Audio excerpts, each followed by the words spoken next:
Hey everybody, are we ready to start live streaming? Okay, ready to go. Lovely to see you all. Okay, let's go. Right, good morning everybody. Welcome to the July Suffolk and North East Essex Integrated Care Board meeting, and it's lovely to see you all. And it's a full meeting today, isn't it? A big meeting. So lovely to see everybody present. Just a reminder that we're live streaming as always. And then introductions. I don't think, possibly with the exception of Ali, but I'll come to you, Ali, if I may. I don't think we've got anybody new around the table. Clement, you're here as well. And we've got Ruth. Yes. Okay. Let's do. You're here for Andrew, aren't you? So, for Frankie, I beg your pardon. Yeah, I get confused. Yeah, absolutely. Okay, so I think we'll be okay for intros now. Let's do apologies. So, in just starting with that one, with Andrew having moved on and Frankie not being here, Ruth, you're here as medical director rep. So thank you for that. We've got apologies from Gareth, but Clement, you're here for Gareth. And then Caroline, apologies, but Kath, we've got you. And Ali, you're here for Laura, apologies from Laura. Yeah? Okay. Tom, are there any others that I've missed there? No, there aren't. All done. Okay, good. In which case, then, questions from the public. We've actually got 6 questions in total. Most of them, 4 I think, we're going to deal with at the end of the meeting under the questions from the public section. But there is one which I'm going to deal with now, and then one that we'll deal with. Amanda, I'm going to come to you to deal with a question under the minutes of the last meeting. So the one I'll deal with now is that we had a question from Dave Harris, Colchester City councillor, who submitted a question on dental care in North Essex and the ICB's plans to improve access. Actually, Councillor Harris put that in quite some time ago, and actually shortly after the last meeting. So we responded to him immediately in writing. So he had a written response, and actually we've included the content of that written response in the paper today. So Peter, you'll deal with that when we get there, won't you? So thank you to Councillor Harris for that. I don't have, apart from the 6, which includes that one that I've got before me, I don't have any other questions pre-arranged or pre-logged in by members of the public. Any others that I should know of, Tom, or is that it? Okay. In which case, declarations of interest. So I'm going to do this in 2 parts this time. First of all, my normal question of members of the board, and then I'm going to go to Tom because there's a very specific DOI that I think we should be considering. So first of all, are there any declarations of interest or potential conflict of interest with any agenda item other than those interests of which we are aware, of course? And Ruth, okay, go on, Ruth. I'm the medical director of the Suffolk GP Federation. GP Fed, yes, of course. Good, thanks for that, Ruth. Tom, let me go to you for the clarity that's needed over one particular issue. Thank you, Chair. It's just to invite all members of the board who are not ICB employees and are not the Chair to acknowledge an interest in item 14, which is the amendment to the Constitution, as it's to do with extending a board term, which could relate to all of those who aren't ICB employees and aren't the Chair. So if everyone's happy, I can note as you're declaring an interest in that, and I've discussed with the Chair, and the Chair has agreed that we can continue with the meeting with everyone present. Yeah, otherwise we wouldn't be quorate either, so yeah. Everybody content that we deal with it that way? Declaration noted for those relevant. Okay, that's great. Thanks, Tom. Minutes of the last meeting, 20th of May. Now, before I ask us as a board to consider the minutes as presented, the draft as presented for truth and accuracy, let me come to you, Amanda, because there was a point from Mr. Dooley that he didn't think that we should be signing off those minutes as an accurate record, because he was very unhappy with the record in the minutes as drafted in terms of a response from Andrew Kelso to a specific point. So thank you for that point. But Amanda, let me come to you for the response to Mr. Dooley's question. Sure, thank you very much, Chair. And in response to Mr. Dooley's question, I would like to confirm the minutes are not a verbatim record of a meeting. The minutes record that the board noted that the Royal Colleges have commented on the safe deployment of physician associate and anaesthetist associates, and that the recommendations of the Leng review will likely guide further policy developments around both the physician associates and anaesthetist associates moving forward. Thank you. Okay, thank you. So with that comment from Mr. Dooley and responses Amanda has given, let's then consider the draft as presented. First of all, for accuracy, any issue, I'm going to take it on block, I'm not going to turn the pages. Any issues regarding accuracy? None raised. Then is the board happy to resolve to approve the minutes as a true and accurate record of the last meeting, 20th of May, etc.? All done? Approved. Thank you very much. Let's then go on to item 5, which is the matters arising and review of actions. I think all bar one, as far as I can see, were either not due or were complete. But there was one, Kirsten. I wonder if you have an update on the level 2 assembly issue. Do you want to put your mic on? Yes, I've got an update. An invite has been sent to level 2 to join the assembly. Awaiting a response. Okay, wonderful, thank you. So, are there any other points on any of the other actions that are recorded and matters arising recorded in the paper? Otherwise, are we content to receive the paper as again and to endorse the actions taken? Happy to endorse. Are there, and then final point, are the matters arising as noted full and complete as far as you're concerned, or are there any you would like to add or think that we've missed? All complete? Agreed.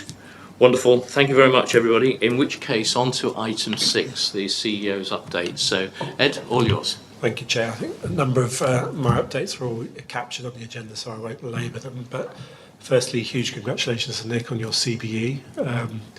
Fantastic, a considerable achievement that reflects the work you've done nationally and locally over many years. So we're all really proud of you, Nick. It's fantastic.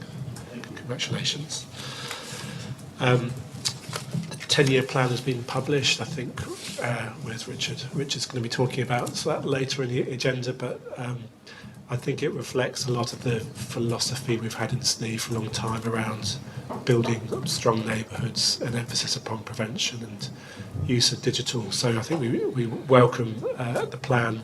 The delivery aspect to it that chapter hasn't yet been published, so we look forward to receiving more detail. But I think the premises of it is well received here in SNE.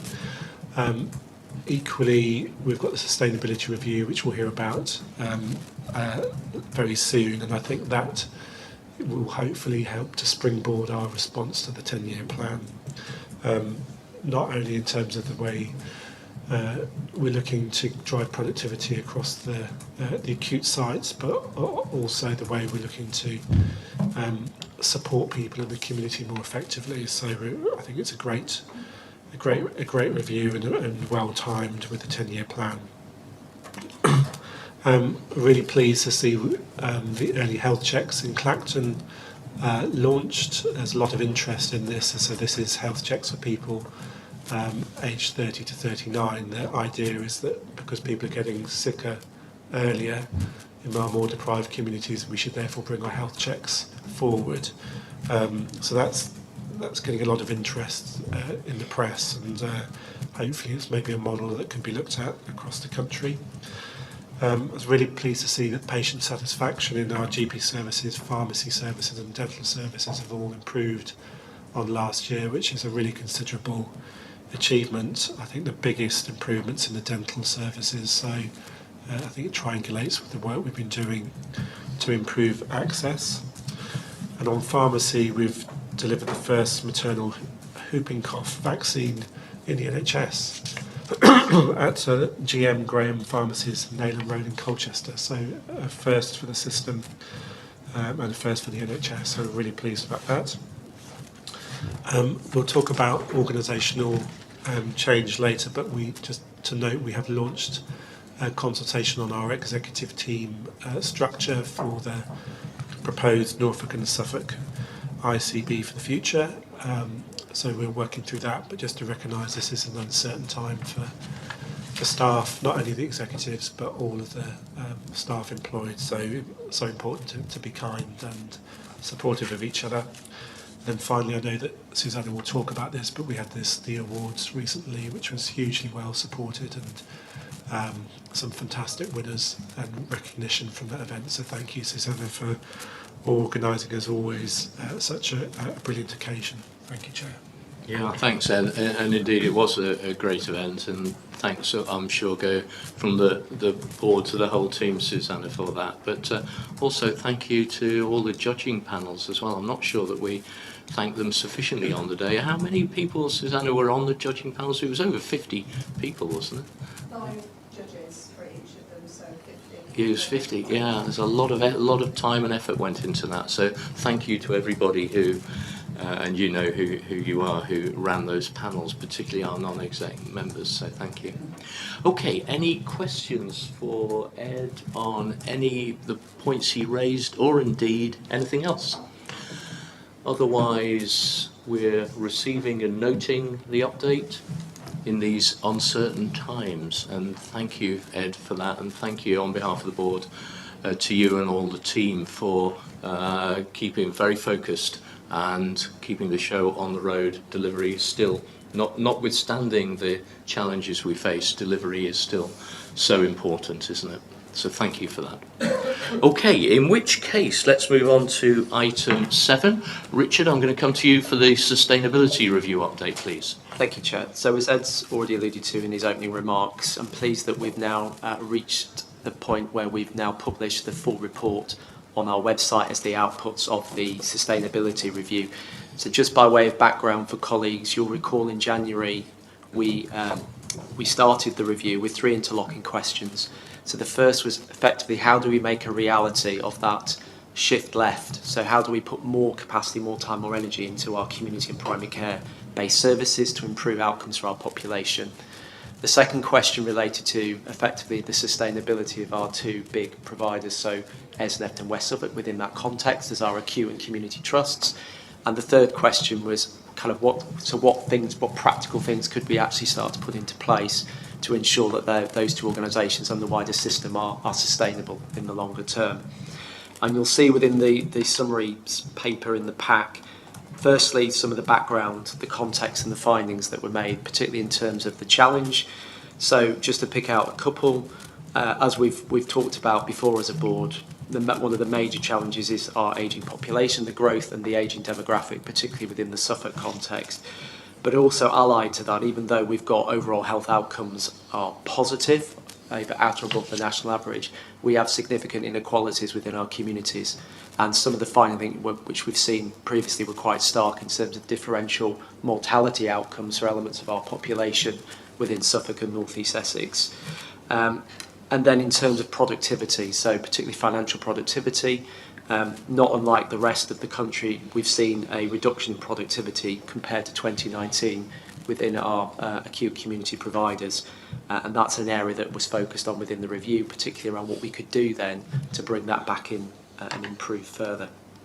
So the report at section 2.6 talks around 10 interlocking priorities or commitments that we've been made through that report. And these are effectively now turning into initiatives that different parts of the system are now taking forward. So the first 4 that we've described as demand reduction, so things that we would look to do to try and reduce demand coming into our acute-based services and do more in the community. They are establishing a care management service. We have started that process. So you'll see further down in the paper that we're describing developing a specification and a model. We've now got a draft that's gone out to our main providers for comment, and we've got a process that's running over the next 2 to 3 months to reach a conclusion where we'll be bringing something back to, through our governance, hopeful for agreement on how we stand that service model off.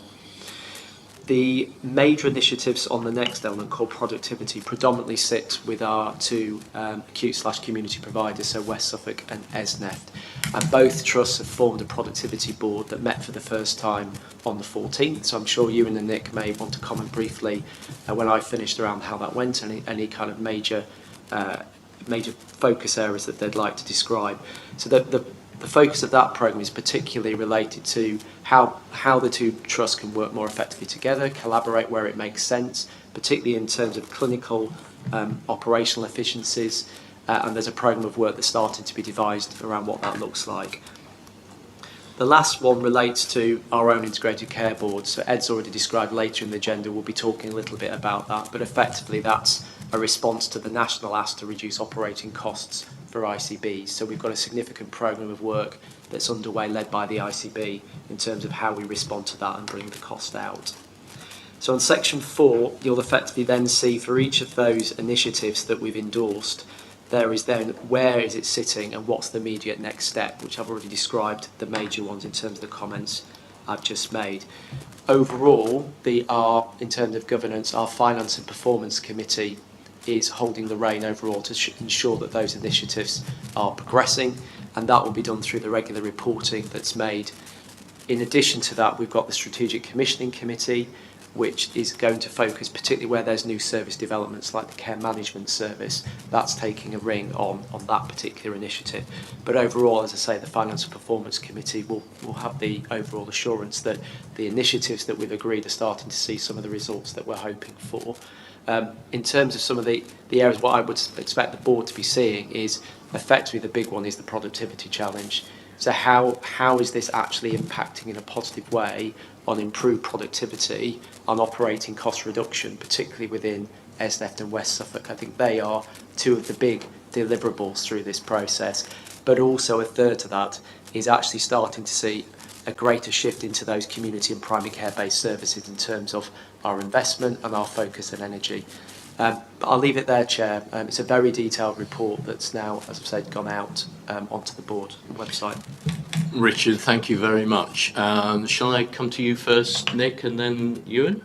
Elaine and Janet, you may want to comment on your specific roles, and I've got you as well. Do you want to come in first, Ruth? Is it? Go on, see if it works. Yeah, it's just a tiny point that we just need to be clear on.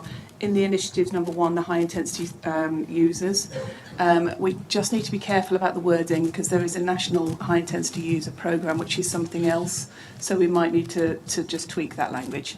That's fine, no problem. Thank you, Ruth. Oh, good spot, Ruth. Thank you very much. Nick?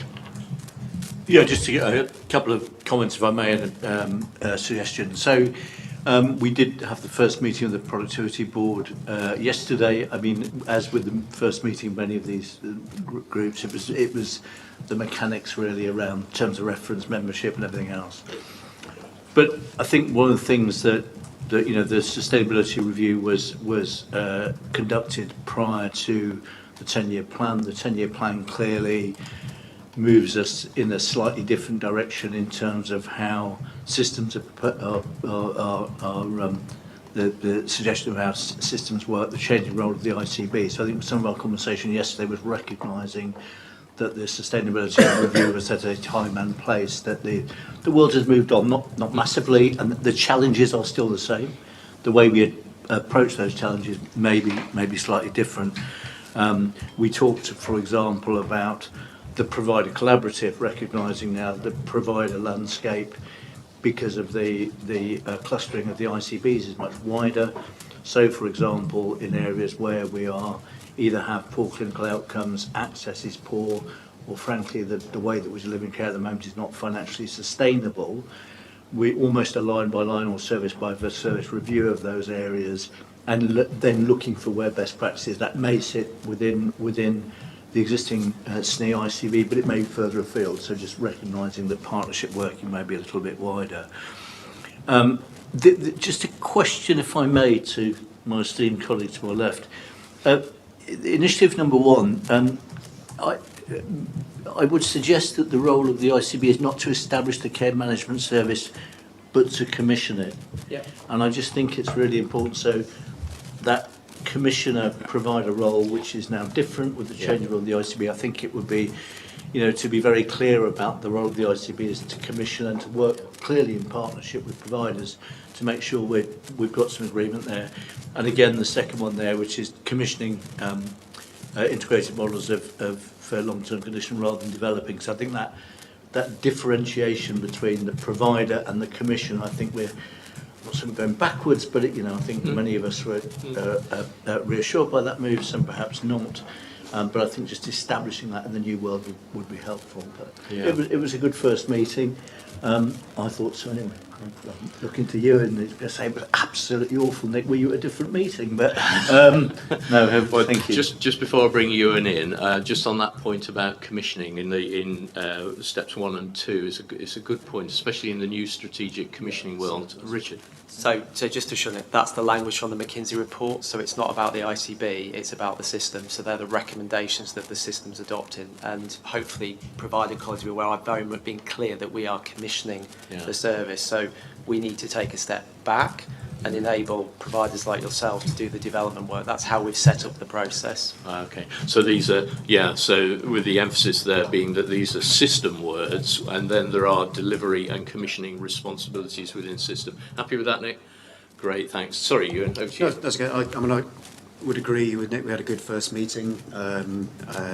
Terms of references agreed, and SROs for each of the programmes of work.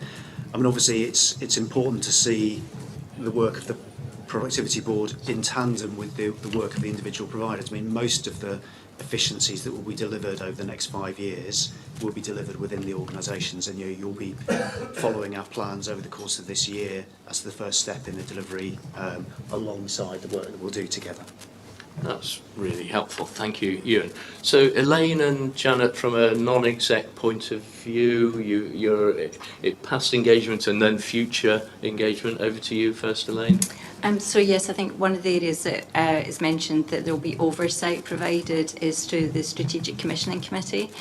So I think that will, just the conversation we've just had about commissioning, I think that will be a good place to ensure that we continue to have that oversight. So I'll be involved in that. Janet will also be involved in the finance one as well, so might want to say a few words about that too. Thanks, Elaine. Janet? Yeah, absolutely. And I'm actually going to be sitting on both committees, so there's going to be some triangulation there, which I think will be really important in delivering these 10 recommendations going forward. We're in the process of finance, performance and workforce developing how we're going to do this. Productivity has been a key part of our conversation probably for the last 6 months, Howard, I would say. And we just need to triangulate how we're going to measure it through the new productivity committee, which is where the delivery point is, but we're also mindful that region measure it. So we need to get underneath the skin of that, I think, together probably. Yeah, work in progress. Yeah. Okay, Janet, thank you very much. I'll go to Ed first and then Frida. So, all yours, Ed? Yeah, so there's a national opportunity now for a national neighbourhood health implementation programme. So I know we're thinking about bids and, putting our best foot forwards, but would the care management service, do you think, be something we could put forward or not? I think so, yes. I think the review has put us in a good place, I think, in terms of the evidence base, and I think the bringing people together to really push that forward as an element of a wider proposal that we would be putting forward for one or more of our 3 alliances into that process, yeah. Are you happy if we take that as an action, Richard? I think I'm looking at alliance colleagues, I think that's underway in terms of starting to think what that process will look like. We haven't got long, I think it's the 8th of August, isn't it? So it's not a huge amount of time to pull them together. Okay, thank you very much. Frida? Yeah, I just want to point out, much to Nick's point really onwards, is in terms of North East Essex and whether there will be 2 strategic commissioning ICBs involved in the McKinsey report, because obviously the McKinsey report is based on North East Essex as well as Suffolk, and now with the changes, as Nick said, we've moved on.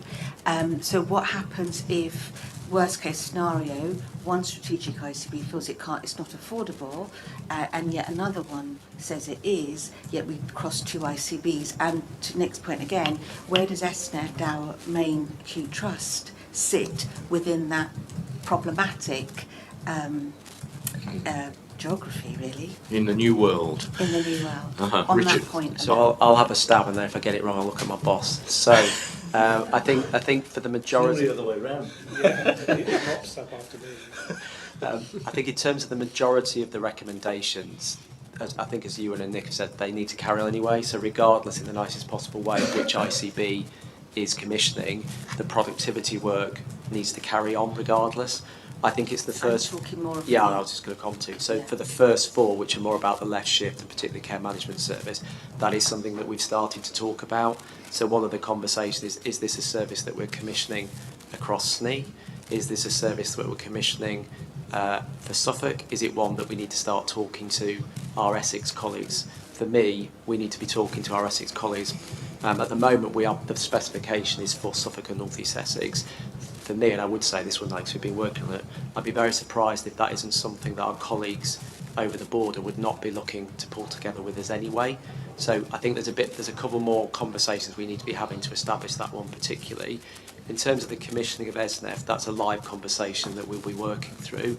Again, you would expect me to say this, but I think I would hope that the commissioning for ESNEF would stay with Suffolk and Norfolk, but I think there's a conversation that we need to have with our Essex colleagues in due course. Do you want to respond to that, Frida, before I go to Nick? Just in the point that when you do discuss with Essex colleagues, you're looking at the whole of Essex now in terms of management of funds and budgets, and not just North East Essex. The conversation is difficult. Yeah, and just before I go to Nick, Richard, would it be fair to say that the board will get further updated on this at probably every meeting coming now? Yeah, I think we resolved last time to bring. I can't remember what the frequency, but we were bringing an update through more generically around this work. I think the strategic commissioning, going back to Elaine's point, this is one that the strategic commissioning committee will be grappling with. I think in terms of how we take forward the care management service, but just to kind of assure Frida, it's a live conversation we're having at the moment because I recognise the challenges that the changes with the ICBs will bring on that. Okay, thank you. Nick, do you want to respond? Yes, if I may. Thanks, Frida. I mean, I think we shouldn't underestimate the risk of the services in North East Essex potentially being commissioned in a health system which is significantly challenged, which is receiving a huge amount of deficit support, which of course goes at the end of this year. So I think that it's a very well made point, and in the past we have been clear from an SNS perspective that a host commissioning arrangement that continues through Suffolk and Norfolk would be our preferred option, because it's quite difficult to think about how our services, particularly as our services now, we have many merged services between Ipswich and Colchester from an acute perspective. It's quite difficult to think how that would work in terms of some of those services being commissioned from Essex but delivered through Ipswich Hospital and vice versa, thinking particularly of ESIOC and other services. So I think there's more work to do there, but I think we should not underestimate the risk of going into potentially an extremely financially challenged system, and therefore the decisions from a commissioning perspective could be more focused on Mid and South Essex rather than North East Essex, which traditionally has been the case, which is why we fought so hard for originally the maintaining of the boundaries. Now, that ship has sailed, we've moved on from that, but that host commissioning from Suffolk and Norfolk would be our preferred option in terms of maintaining those services. If we then move and a kind of an IHO, ACO model into a per capita funding, then that's a slightly different, because that changes the whole landscape of commissioning. And I think many of us who've been around probably for too many years, and we talk about this for many, many years, I think that would be the preferred direction for many, because it does allow that flexibility at a very local level, commissioning of social care, primary care, third sector and acute community services under that one umbrella on a per capita basis, I think seems to be the direction from a 10-year plan. We're a bit away from that, but I think it is important to raise that as a significant risk at the moment. Thank you, Frida. Thank you, Nick. Amanda, was your point on this subject? Do you want to go next then? Thank you very much, Chair. So listening to the conversation playing out, it may be something as a board we wish to reflect on our board assurance framework moving forward. Yeah, good point. Should we take that as, I saw nods around the table, take that as agreed for next meeting, Amanda? And of course, update on the whole subject at the next meeting. So I've got Dave, Elaine and Ruth. Should we do them in that order, Dave? Yeah, thank you, Chair. Obviously, productivity within Essex and West Suffolk is vital for the system moving forward, but I suppose I'm just seeking reassurance that there are other partners within the system and how we're going to do ongoing monitoring of productivity, particularly thinking about NSFT, EPUT and of course general practice. So I'm looking at Howard. I think the Finance and Performance Committee will continue to hold the rein overall on the productivity challenge for the system. Obviously NSFT and EPUT aren't in a quirk of the NHS, they're not in our control total, but we obviously keep a close interest working with our colleagues in Norfolk and the wider Essex geography around that. But they don't actually report through to us officially, they report through to our neighbouring ICBs, but Howard might want to add further. All yours, Howard. Yeah, at the moment we are really just closely monitoring the West Suffolk and Esneft productivity metrics, but I guess there's an opportunity as we start to collaborate closer with Norfolk and Waveney now that we start to think about NSFT, NCH&C, EPUT, etc. But yeah, there's more work I think to be done, and also there's not the same level of well understood productivity metrics for some of these other providers like mental health community as there is for the acute sector. Yeah, all work in progress, would it be fair to say? Yeah, okay. Thank you. Let me then go to Elaine and then I'll come to you, Ruth. Elaine? Thank you, Chair. So I thought the paper is very clear on oversight and accountability, which was really good on the initiatives. My question related to timescales and really when we would start to see potential indicators that the initiatives are moving us in the right direction towards sustainability. So really about timescales. I'd probably give part of the answer, but Ewan and Nick, probably if it's the Productivity Board, which I know is just starting up in terms of having a key plan for most of those initiatives. So on the top four, as we've alluded to, the first one, we've got some initial timescales of effectively we're aiming for Strategic Commissioning Committee in September to hopefully get to the point where we've got an agreed specification and a model for delivery, as Nick's described, from our partners to look to see whether we're in a position to commission. So that one's relatively straightforward. I think, to be honest, we've spoke offline, for number 2, 3 and 4, you start to get into the timescales of shifting to the new ICB arrangements. So, you know, we aren't going to exist probably in the current formation, so we need to be thinking clearly how those will interrelate within the new geographies. So I haven't got my head around that completely yet for those. It's straightforward, well, it's not straightforward, but we've got clear timelines for the operating cost reductions for the ICB number 10, and for the others, as I default to Nick and Ewan because they are very much part of the Productivity Board's plan. Thanks, Richard. Ewan? Yeah, so I guess just going back to my earlier point, I think we're already seeing the delivery of this year's plans, so they will continue and you'll get to continue to monitor them. I would expect we'll start to see outputs from the Productivity Board towards the end of this calendar year, would be my guess, given that it's July already, mid to end of July already. Okay, that's helpful. Did you want to comment, Nick, or are you done? Okay, on that subject, I think, again, Richard will, Tom will appropriately capture in the minutes report update at the next board and progress. This is going to be a standard item, isn't it? Howard? Yeah, I guess in terms of starting to firm up our confidence in terms of delivery, I mean, through these committees, you know, there are some very clear indicators in terms of productivity gains. I think 5 point something for West Suffolk, 2 and a bit for Esneft. So those are clear metrics that we'll be monitoring through that committee and reporting into board. And I think the other bit is linked to the care management service and the commissioning of it is how we then develop that financial strategy that gives us confidence that we can actually deliver on that intention. And we've got the Chancellor's spending review now. We're expecting more indication on future planning guidance, more certainty on revenue allocations that they're saying will be over 3 years, capital allocations over 4 years. So we should be in a better place towards the end of this year and having a much better view about what our medium-term plan is, and obviously this strategy will have to fit in very strongly as part of that. Yeah. Okay, thank you. Ruth, I'll come to you. Sorry for holding you. All yours. No, that's totally fine. I just wanted to highlight, and this is in 1.1, that we are looking here for high quality, clinically and financially sustainable care for our residents. I think it's notwithstanding the significant amount of effort and work that this is going to take, and the challenges for those involved doing this work. But I just wanted to assure that to get this left shift in care management working and the sustainability, that in a patient-centred way, we will be using our knowledge and experience of those we already have. We're not starting from zero, I think is what I'm saying here. Working with within the teams who are already based in neighbourhoods and the people who live and work there.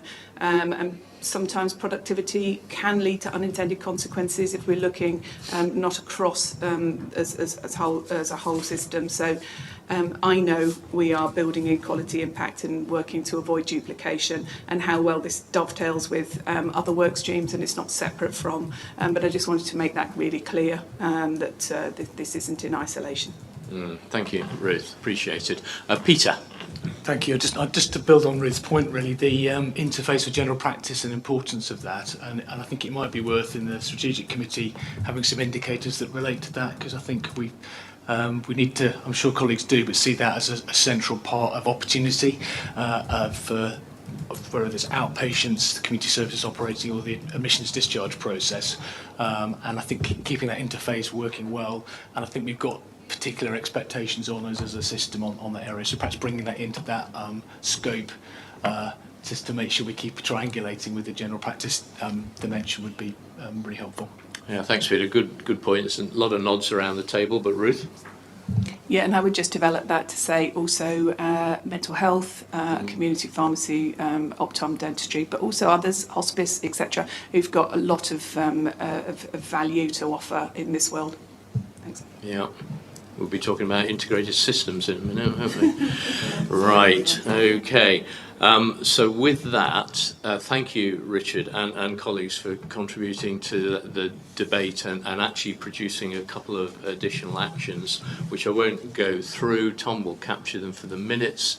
The question for the board is, are we happy to note and endorse the report and approve the actions and next steps?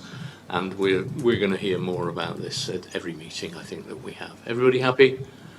Lovely. Thank you very much. Thank you, Richard. But I'm sticking with you for the 10-year plan update. And then after, when Richard has given his intro, Andy, I think I'm going to come to you because we've got apologies from Sam from Healthwatch Essex today. But Andy, you're going to read out a statement on behalf of Sam, aren't you? So thank you for that in advance. Richard, over to you. Thank you, Chair. So colleagues will be aware, as Ed's alluded to, that last week the government published the National 10-Year Plan for England called Fit for the Future, which is effectively setting out the government's ambitions around the future of health services and healthcare in England. I thought it'd be helpful just to give you a quick canter through Case for Change and the major shifts that the report describes. So it's not dissimilar in some ways from the sustainability review in terms of the Case for Change. So it talks about three interlocking challenges. Public satisfaction in the NHS is at a record low, and that has been the case for the last year or so. So we're at we were fallen from 70% in 2010. So there's a significant amount of work we need to do to build back the confidence of those that we serve in terms of the provision and our services for them. We talked in the last item about financial challenges. So the headline is, and you may have seen this, that government spending on the NHS is at 38% of overall spend, and it's expected to rise to 50%. So half of the income that the government gets spent on health services. And then the third is linked to that, the demographic challenge that I described earlier in our sustainability review in terms of the proportion of the population at 25% with long-term conditions, accounting for 65% of NHS spend. So significant challenges faced over the next 10 years. We've talked before about the Secretary of State's three major shifts that he's described since he came into office. So the first is from hospital to community. Ed's already alluded to probably the headline one that's had quite a bit of attention is the development of neighbourhood health services. So that very much resonates with the direction of travel we've been going in Suffolk for North East Essex for around 10 years now. So it's great to see that's central to the ambition for the future. And as Ed's described, there's an opportunity for us to put forward being an earlier adopter of that national ambition related to that. As part of that, they're expecting neighbourhood health centres to be open 12 hours a day, 6 days a week. So we'll need to think through how could we respond to that, what will that look like in terms of our further move in terms of into the community. Really great to say more on patient empowerment within there, so 95% of complex patients to have their own care plans by 2027. That's a big move for us in terms of how do we respond to that as a system, in terms of that more personalised care planning for our population. To enable a lot of that, we've seen this before, it's the reality of how do we do it, that reallocation of funding into community and primary care. It's the holy grail that we haven't cracked as a country, I don't think. There's more focus on how do we practically now do that. And again, some of the work we've been doing through the sustainability review, I think, starts to help us think through that. There was a big focus on outpatient appointments, so 2/3 of outpatient appointments to be replaced by digital advice. That's bold. I think there's a lot more detail to work about how practically that could work, but that would save a huge amount of funding that could be reallocated if we achieve that. The second one is from analogue to digital, and particularly the big headline one of that is the NHS app. So much more focus and investment on the app being the front door for health services for many of us, not the only one, but a major route in, and seeing the app being much more developed in terms of what it can provide. And then the third is broader. It's not just about the National Health Service, it's about health services more broadly, is tobacco. So we already know the government's announcement about creating smoke-free generation, alcohol mandatory requirements around health labelling, etc. And really exciting for me is genomics, a much bigger role for genomics in terms of mapping each of our, I think there was a press report today around 100,000 in a big programme of work now, people having had that done. And then just quickly, there's 5 key enabling reforms. The new operating model, so that's particularly around the architecture, the system architecture that we work within. So we know from an ICB perspective, we're moving into a slightly different role in terms of being a strategic commissioner. We're talking about different geographies for half of our ICBs as we set up and the operating cost reduction. We also know that NHS England's being abolished within the next 2 years and going into the Department of Health and Social Care.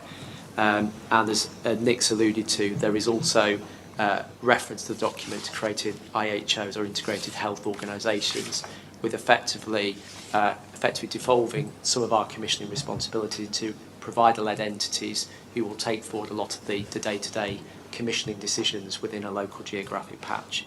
The next one is transparency of care. So you'll have seen last week publication of the NHS performance framework, which starts to look at benchmarking each of our NHS providers in terms of their performance. So there's going to be much more focus, I think, on some of the performance metrics and how as an ICB we're working with our regional team and our providers to improve performance, and much more focus on quality with a National Quality Board being set up, chaired by Penny Dash, who's the NHS England chair. Workforce transformation is the third, so there's a commitment to refresh the National Workforce Plan. So there's more work that's going to be coming out of that. Innovation and tech, so 5 big bets is described in the document. So data, AI, genomics, predictive analysis, wearables and robotics. So much more focus on that analogue to digital as part of our next 10 years. And then a broad one around finance and productivity. So effectively very much linked to our last conversation.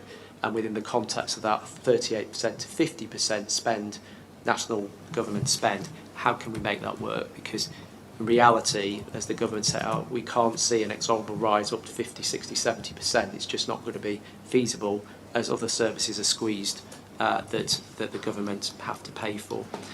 We're planning to bring back in September our kind of response to some of this. So as Ed's described, over summer, there is the how. So the document's very good on the vision. There's a recognition that there needs to be the practical, so how are we going to take that forward? And NHS England is setting up 5 working groups to take forward a number of the initiatives over summer. So we're inviting partners like ourselves to join those groups, and then more detail in September, October around the kind of action plan to start to deliver some of the ambitions that the document sets out. Richard, thank you. And for colleagues' benefit, so what we're asked to do today, I'll come to Andy in a second, is to comment, of course, if you've got any, but actually look forward to the September meeting in terms of implications for delivery. That's assuming we know a lot more by September, Richard, fingers crossed, yeah. Andy, can I come to you, please, on behalf of, well, yourself, of course, but also Sam? Thank you, Chair. Can you?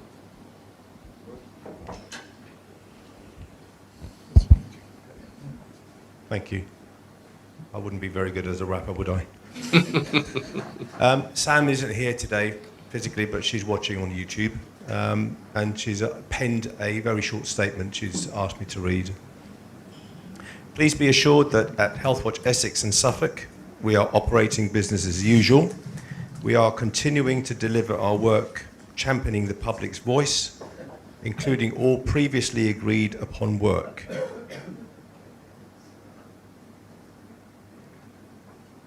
We are also still available for new commission projects. We appreciate your support at this uncertain time and have been overwhelmed by the kind words and support from stakeholders such as yourselves. Although we are supporting the national network of local Healthwatch organisations to question the decisions made, we are also looking at how we can continue to ensure lived experience and user voice remain at the heart of all decision making in Essex and beyond. We can only do this with the continued support from our partners across health and social care. Our common values and combined Healthwatch offers to SNE, Suffolk and North East Essex, over all the years the system has functioned as a leader amongst its peers, will be extended to whatever the new ICBs will be across Essex and Suffolk in the future. Thank you. Okay, thank you very much, Andy, and thank you, Sam, in absentia for that statement there. Thank you. And of course, you'll all be aware about the demise, shall we say, of Healthwatch England and Local Healthwatch as forecast in the Dash review and the 10-year plan, subject to legislation in, I think I'm right in saying, and the October 26 is the forecast, yeah, at the moment. Okay, thank you very much. So, questions first of all. I'll start with Fanwell and then I'll come to Clement. Thank you, Chair, and thank you, Richard, for that. So the language that we're seeing more of in is about the radical shifts, and I think how this is landing with some of our partners and also communities is that you are sort of pivoting away from the things that we have been doing.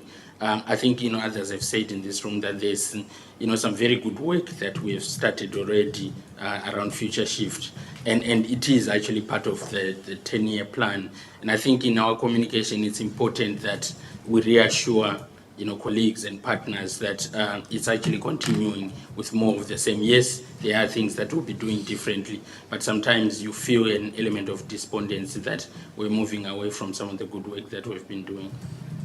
Yeah, noted. Thank you. Is Maddie on that subject specifically? Partly. Go on then. Okay. Should we go to Maddie, Clement? Yeah, go on then. Go on, Maddie. Okay, thank you. I suppose just to give reassurance on that point, I think that the proposals for neighbourhood health are so aligned to the work that we've been doing, and that we know that at the heart of the neighbourhood health teams are the statutory providers, our community services, our social care services, our GPs, but also that wider network of voluntary organisations and community representatives. And I think that that provides very firm and clear way for us to ensure that that connection with our communities is continued. So I really wanted to say that. I think the plan speaks to that as well in terms of the focus on prevention and the focus on neighbourhoods. I had a couple of other points, but I don't know whether it's... Well, shall I ask you to hold those? I'll stick if that's okay. You okay with that response, Fanuel? Yeah, thank you. Clement. Thank you, Chair. Really important that we continue to build on the good work that has been happening across SNE. an offer from the County Council with regards to learning from areas around personalisation and personalised care plans. Certainly from a Suffolk point of view, we are committed to continue working with the ICB. In addition, opportunities around commissioning, in particular individualised care and support, we're more than happy to work with you in terms of supporting. Thank you, Clement. Thank you. Ed? Yeah, one of the headlines of the plan is the use of the NHS app, and I think our uptake is in line with the national average, but it's about 5%. So, I guess the question for us is how are we going to up it? Yeah. Think about it. Let me go first of all to Ruth, and then I'll come back to you, Maddie. Ruth. Yeah, I mean, on the point about the NHS app, about care plans, about outpatients moving to digital, again, none of these are we starting from zero. So we don't have, we may only have 5% people with the NHS app. But, and apologies, I don't know the number, but we do have a lot of people with digital access to their GP record, and either through the app or through different mechanisms. And we also have years of a type of care plan that's been held on GP records. So we're not starting from zero. We can really build on this together as a system. And again, for the outpatient work that's already started. There's a whole load of work, particularly around advice and guidance. So I would urge not fear, but actually opportunity and excitement. Excellent. Optimism. Right. Thank you, Ruth. Thank you. Shall I come back to you now, Maddie? Is that okay? Actually, I think it's been covered by my colleagues. Thank you. You're happy? Yes. Okay. Good. Thank you. Moira?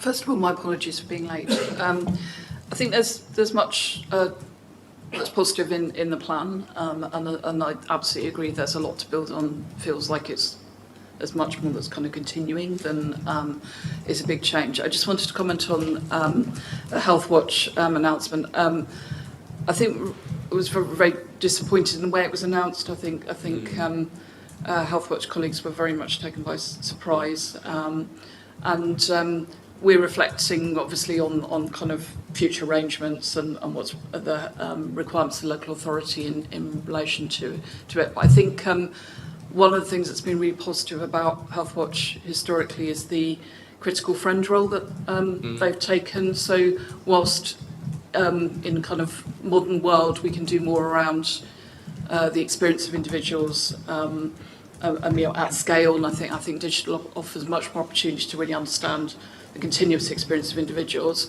What I'm reflecting on, we're thinking about kind of as we think about what we would need to do going forward is how do you have that autonomous and kind of independent view and holding the mirror up, which I think was really, really important function of Health Watch. So I think collectively, as well as individually as organisations, we need to give some thought to that going forward.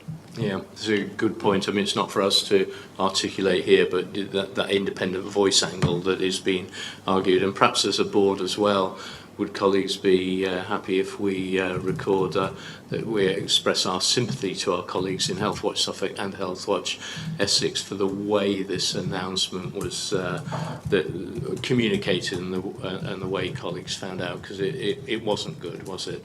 Thank you. Ruth?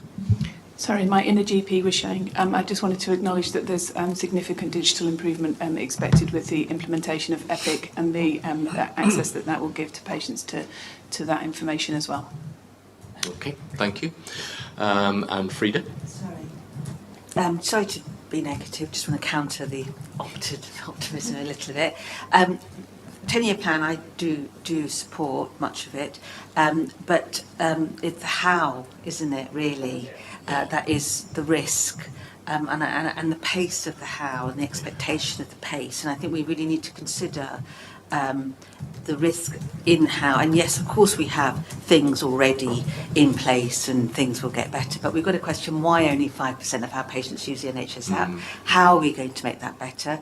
And what is that going to involve, and the capacity and the workforce and involved how we in deal with improving the it. So digitally this is excluded. a huge thing. It's not Yeah. just about being optimistic, sorry, but it is about actually structuring the how and the pace of the how and making it credible within the system. And that's what concerns me, is I do feel that it's set a what, but it hasn't set a pace of the how, and that's where the risk lies.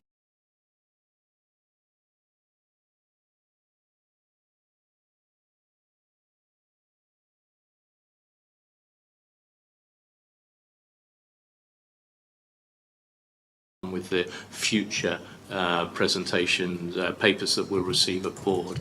But Susanna.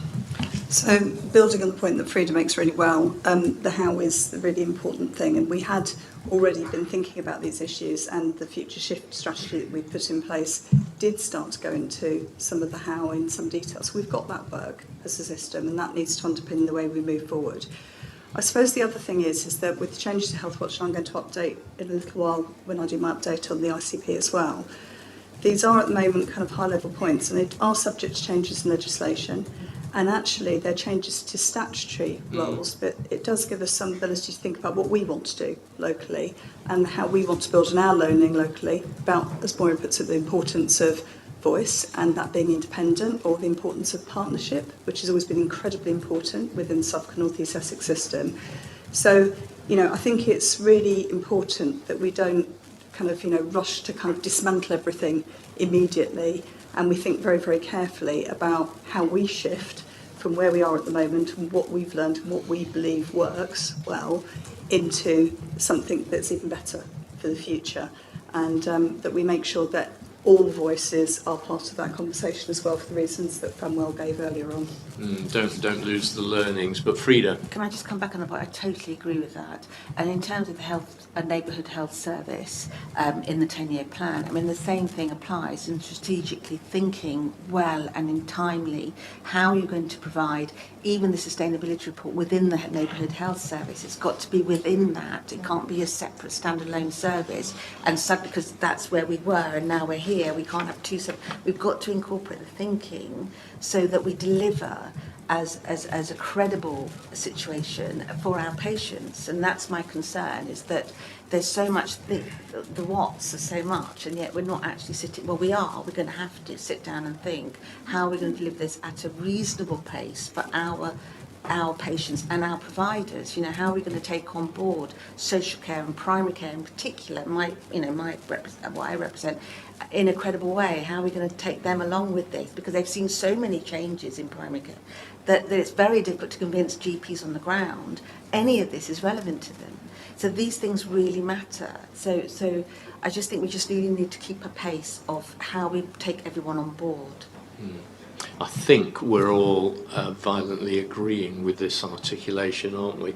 But let me go to Peter, and then we'll try and conclude and move on. I just want to flag one point that we haven't touched on yet. Is another part of the 10-year plan is to abolish the commissioning support units, and we get some really important data and GPIT services from those services at the moment. So I just want to assure the board that we've begun those discussions about our succession planning with Norfolk colleagues and also with Essex colleagues who are all affected. So that's another key transition path that we'll have our eyes on.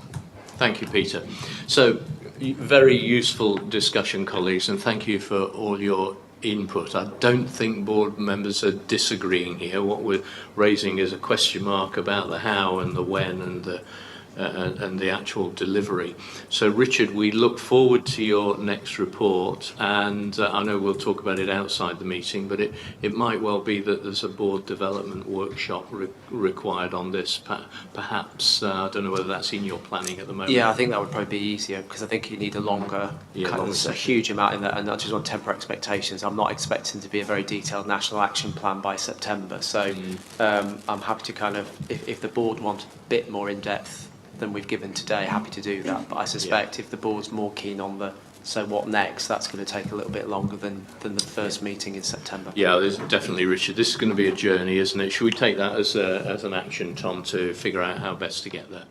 Okay, Everybody content? We're asked to note and endorse next steps, which I think we've done, all agreed? In which case then let's move on to item 9, the dental delivery plan update. Peter, all yours. Thanks, Chair. I'll just say a couple of words of introduction and hand over to Nicola. As you previously identified, we did have a sort of high-level generic question from a North East Essex councillor expressing concern with regards to dental access. So we felt it was, because whilst we previously said we'd bring this kind of level of report to our in-house committees, we felt it was helpful to bring this information back into this sort of public board meeting. So that's our reason for bringing this item today. And I won't steal any of Nicola's thunder tempting as it is, and hand over to Nicola, and then I'll perhaps make a couple of comments afterwards. Thank you. Thank you, Peter. Morning.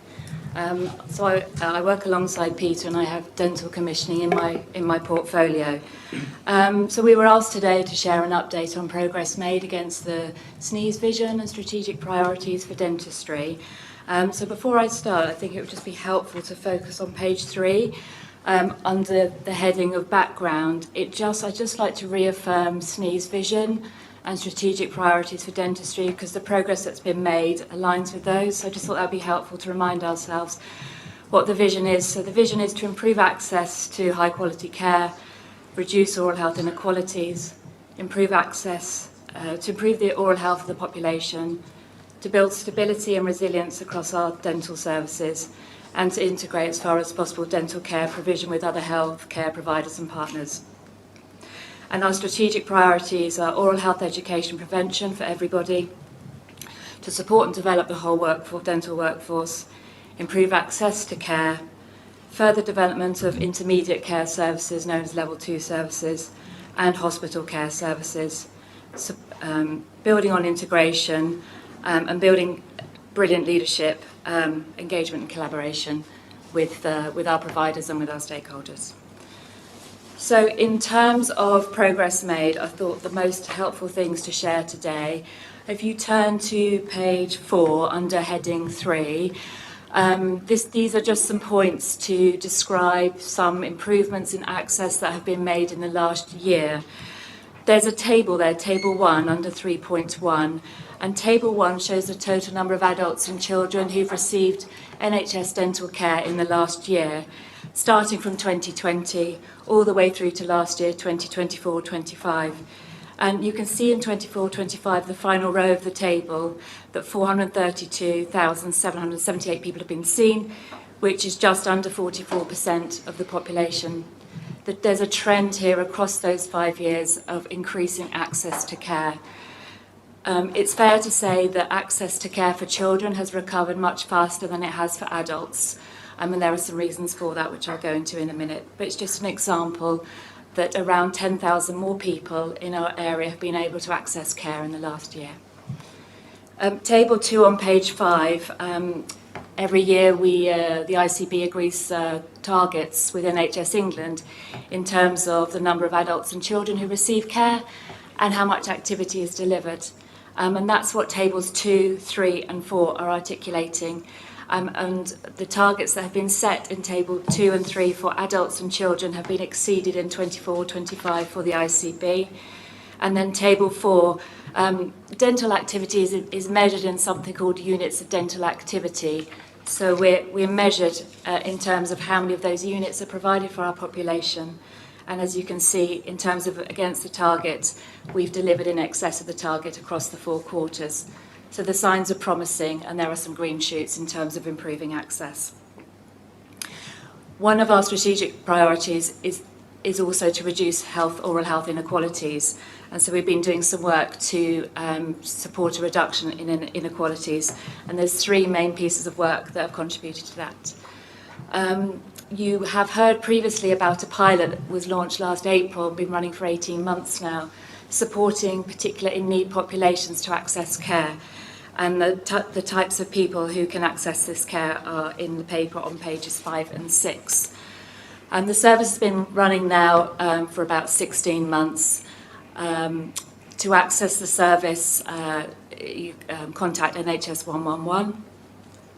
And to date, so far through the service, it's delivered access to 13,000 appointments across the integrated care system. And feedback from all stakeholders has been really positive. A mid-pilot evaluation has been completed and showed that the pilot has either met its objectives in full or partially met them. And in August, a final evaluation of the pilot will be undertaken, which will be used to help inform future commissioning plans. The other service that recently launched was in April 2025. In February 2025, the government announced as part of its manifesto to expand access to urgent emergency care appointments by 700,000 across the whole of England. Our target as an ICB was to commission an additional 15,500 appointments. That has been done. We have 25 providers across the ICS delivering care from the end of April. The care that's available is for adults and children and is accessible through NHS 111.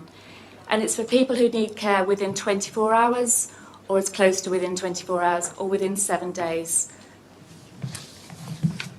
The investment by the ICB around this initiative was £1.2 million. And it was really brilliant, actually, to see how the relationship has evolved with our dental providers. Every single dental provider who had expressed an interest in providing this initiative was awarded a level of activity. We wanted to make sure that everybody had a fair opportunity to provide the care and that the care is available across our ICS geography and dispersed as much as possible. And I'm really pleased to say last week one of our community centre services is also now providing the care, which means some of our high need populations can access care in a bespoke setting for them, which is great. The ICB, as if you look at page 7 under the heading Procurement of Additional Primary Care Services, the ICB has been assessing where care is available and indeed where care is not available to our population, and have taken various factors into consideration and identified 5 areas which it believes to be underserved in terms of being able to access NHS primary care dentistry.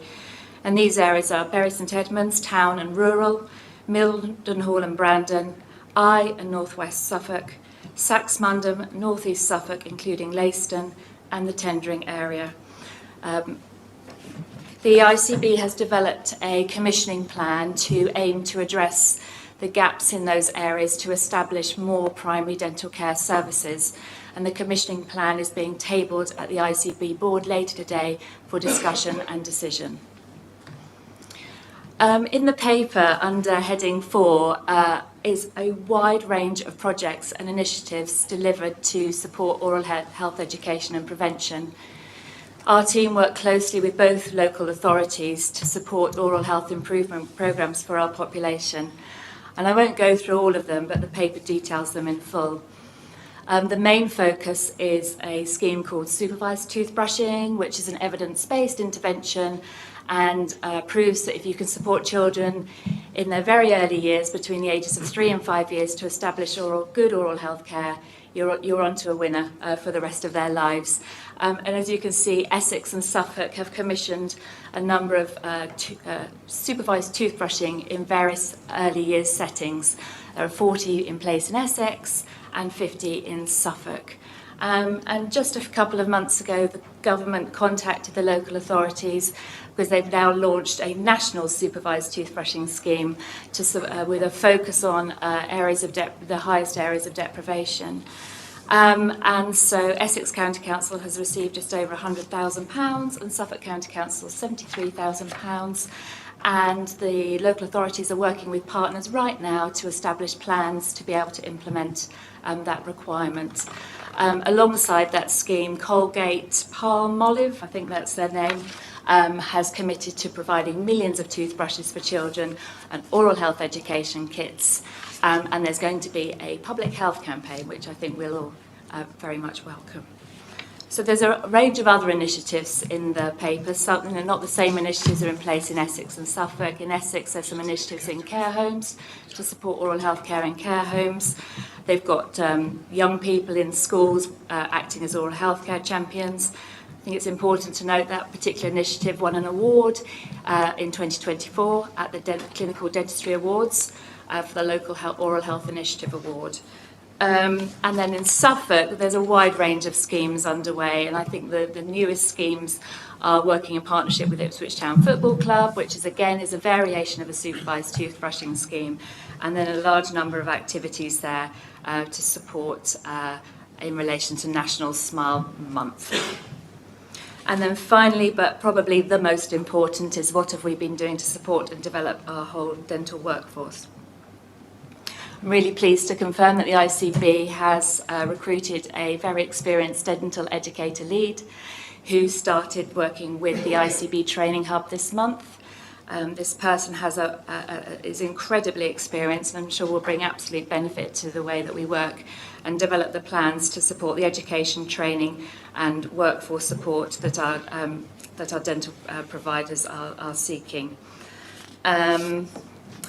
Also, in terms of workforce development, a series of workshops have been held working with our local providers to understand, how are they feeling about things now, where do we need to get to, and how do we get there, which again will inform the plan that the Training Hub will help us to implement in terms of priorities for workforce development and stabilisation.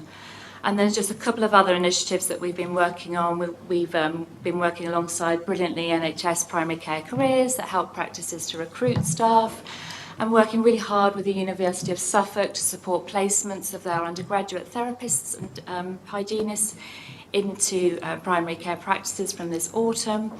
And then finally, the previous government offered a scheme, like an incentive scheme to recruit new dentists into the NHS. And SNE was set a target of recruiting an additional 7 dentists, and that's been achieved. And then just to finish off, because it's not all about primary care dentistry, although we know that's really important, there are a range of other sort of intermediate care pathways that the team is reviewing and working alongside others to improve, from minor oral surgery, orthodontic services, trauma services, endodontic and periodontic services, and I've put their explanation in layman's terms in the papers because it's taken me a while to learn all the different terms as well.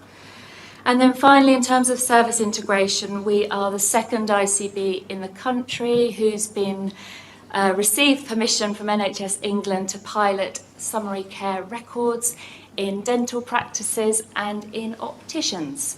So we're just finishing the business case for that. And again, it's just one step towards integrating these other primary care services with other primary care medical services and beyond. So it's we're way behind in this portfolio. But yes, that will be something that will be very helpful. Thank you. Good, thank you. Peter, did you have a few words before I go to Elaine? Sure, yeah, just a couple of things further. So I think that this is a marathon, not a sprint. This is a long-term recovery.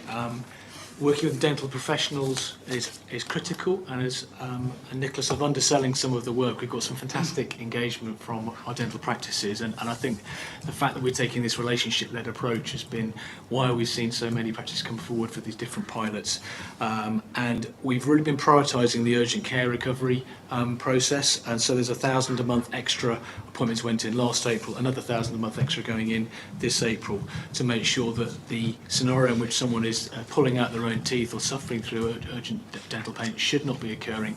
You should be going through NHS 111, and we will get you through to one of our practices who will take care of you.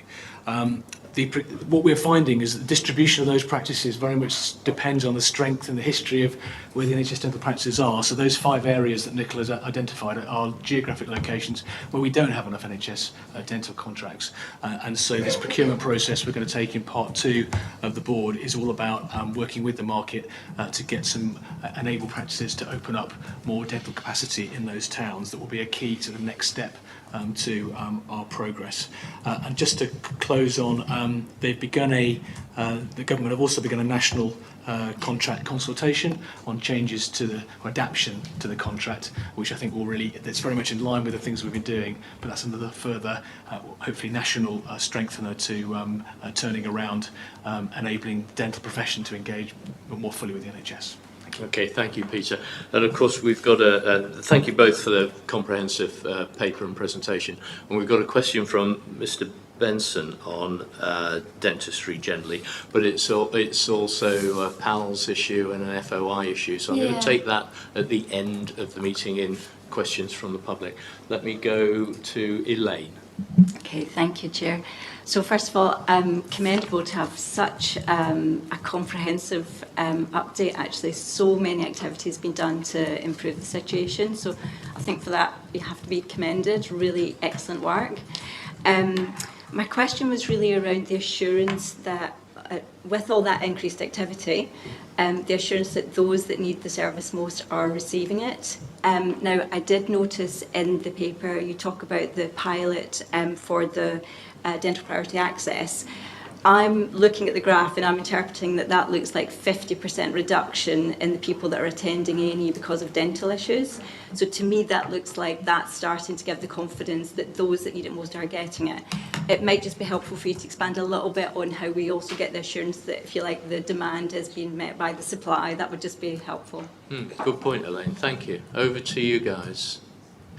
I mean, I think I think this data here really helps in terms of people who just present to the generic NHS front door, coming to A&E or the urgent treatment centres. I think this data demonstrates that we're being better at routing people directly to the providers who can help them.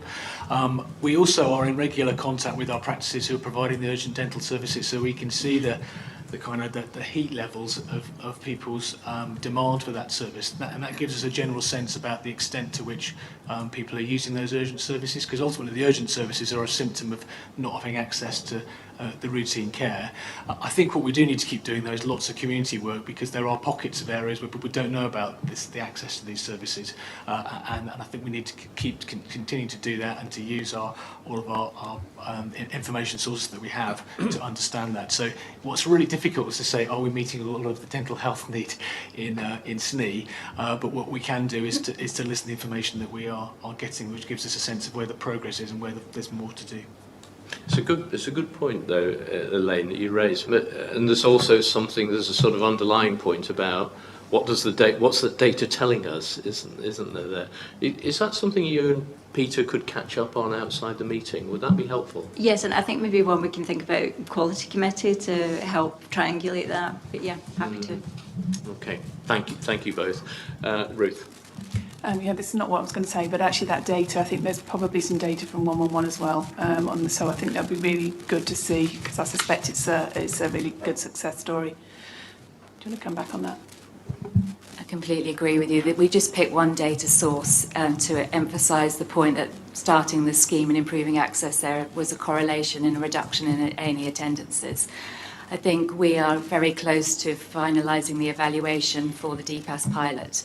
So that's probably the document which will include all the data sources to help to inform the commissioning decisions. So Elaine, that's probably the report that we would like to link with you on to support that, to make sure it's as comprehensive as possible. And we can share the mid-term review with you as well. What I was actually going to say was I'd just like to commend the leadership within the ICB. Thank you very much for all the work, but also within the dental community. They have been really positive about integration. We now have dental colleagues on the urgent and emergency care clinical group. They've been inputting into population health and really trying to put the mouth back in the body. As anybody who's ever looked into it, you suddenly realise how important the mouth is. So I just wanted to have that noted. And I was talking to a sixth former yesterday who wants to work in dental, and there's real opportunities for young people now, which is fantastic. Thank you. Yeah, good points, Ruth. Noted, thank you. I'll come to Ed and then Janet. Ed? Yeah, I was also really excited by the graph on the A&E and the UTC usage going down as a consequence of DPAS and other work we're doing. I was wondering whether we could connect the dental work in that regard to the care management service we're looking to establish, because essentially it's that high risk, that deprived community that we're trying to give extra support to, so that they're not pitching up at A&E, UTCs, etc. And I wonder whether there's some cross-learning we could build into the care management service, and the way you've approached it is really fantastic. We must kind of extend that into kind of all of community services. Thanks, Ed. And unless Peter's going to say no, we'll take that as an action. Richard, go on, Peter. I think it's. As I understand, the care management service is focusing very much on the most acute end of people with high acute hospital need. What we do feel is that we could definitely be working with general practice in a more structured way for people with a long-term condition, particularly diabetes, and thinking about annual checks and connecting those patients in a more proactive way than we do at the minute, inviting them into appointments where we can and where there's that capacity. So I think that's all part of the kind of, as we get onto our feet with this service, there's a huge opportunity, and we can be, as you say, be very targeted with particular communities where proactive engagement with their own health and with wider health services could be better. And the other thing I think I should say is also we did identify tendering as an area where there's deficit in access, and we're working closely with our MSE colleagues with the ICB changes in mind, just to really keep working closely on that, because there's lots of work to do with that community, and to bring the profession more capacity into Harwich and Clacton. Peter, thank you. I'm going to come to Ed first, then I'll come to you, Ruth, if I may. Just on that's a really important point. It plays to Frida's earlier point, because there was a question that you put to me about, given the way the ICBs are going, should we down tools in terms of the plans for North East Essex dental access? I think we should just keep going, because we're doing the right thing, and bake it in for successor ICBs. So it's really great that you're doing that. And I think we'll record that the board wholeheartedly supports that approach. Yeah, everybody, great. Ruth. I'm assuming what Peter actually said was, please let's not down tools in. Yes. But can we imagine that I said the thing about the case management? Because I think, from a clinical perspective, it isn't just about diabetes, it's also about nutrition, absolutely vital, cardiovascular as well. So, very much supportive of that. Great, thank you, Ruth. So I've then got Janet and Chris, and we'll try and move on. Janet? Yeah, thank you very much, Will. I agree with Elaine, it's a fantastic report, and there's so many activities. I think my plea is really just to, whilst we're in this period of ramping up, we need to keep maintaining a focus on the quality, which you've talked about doing through the quality committee, and the patient feedback. And I was really heartened, Will, Ed, at the beginning you said increased patient satisfaction in the dental services. So I think we just need to triangulate and bring all that together. And it's just really how are we continue to be engaged with those communities that are struggling to access services. Okay, thank you, Janet. And Chris? I mean, the report is really promising. The question is more about the digital agenda. While we have recorded that the use of app is about 5% among the public, one of the objectives of going digital was that data will be available for access by medical professionals whenever, suppose, individual is there. How far are we on that? I mean, this may not be directly connected to this. For instance, all this good work, is it connected in a way that the data is captured so that if a patient turns up somewhere, all the data is available, irrespective of that individual accessing their app? Are the medical professionals able to access the wholesome information? Yeah, good question, Peter. Yeah, I think we just got to be really straightforward about the way that we've commissioned NHS dentistry as an NHS. Is we put it over on the back of the class, almost in another room. It's been done so separately, and so we've got lots and lots of work to do to exactly that point. And hence, the place we're starting is a summary care record, which gives dental practices in the pilot areas access to the top of the high-level patient data and that we think can be done technically in a more straightforward way. But I think it's a really good point nationally. We probably should be lobbying to say, so how is the NHS app going to be featuring with regards to oral health, and there's all these chapters that are going to be developed in the NHS app over the next 3 years. I think we're lucky to have a Deputy National Dentist in Colchester on the patch, so perhaps through him we can see if we could be lobbying for making sure that oral health features in the way that tool develops, because it's all about, if the NHS app is about proactive care, then oral health needs to be a key part. Are you happy if we give you an action in that respect, Peter? Why Should not? Yeah, good man. Thanks. We'll take that as an action. Thank you, Chris. Okay, colleagues, really useful debate again. A number of actions that we've agreed during the course of that discussion, but in terms of the request for the board today is to note and agree those actions. All content? Great. In which case, then, let's move on to item 10, the Suffolk Safeguarding Partnership Annual Report. And Lisa. Thank you, Chair. I'm really pleased to bring the annual report for the Suffolk Safeguarding Partnership to you for information. So in Suffolk we have an all-age partnership, we have children and adults, and I'm really pleased to welcome and introduce Sadie, who is our amazing Suffolk Safeguarding Partnership Manager and keeps us all on track and writes brilliant reports like this. I just want to start before I hand over to Sadie saying it's been a really big year for safeguarding. It's been a really big year in Suffolk for safeguarding.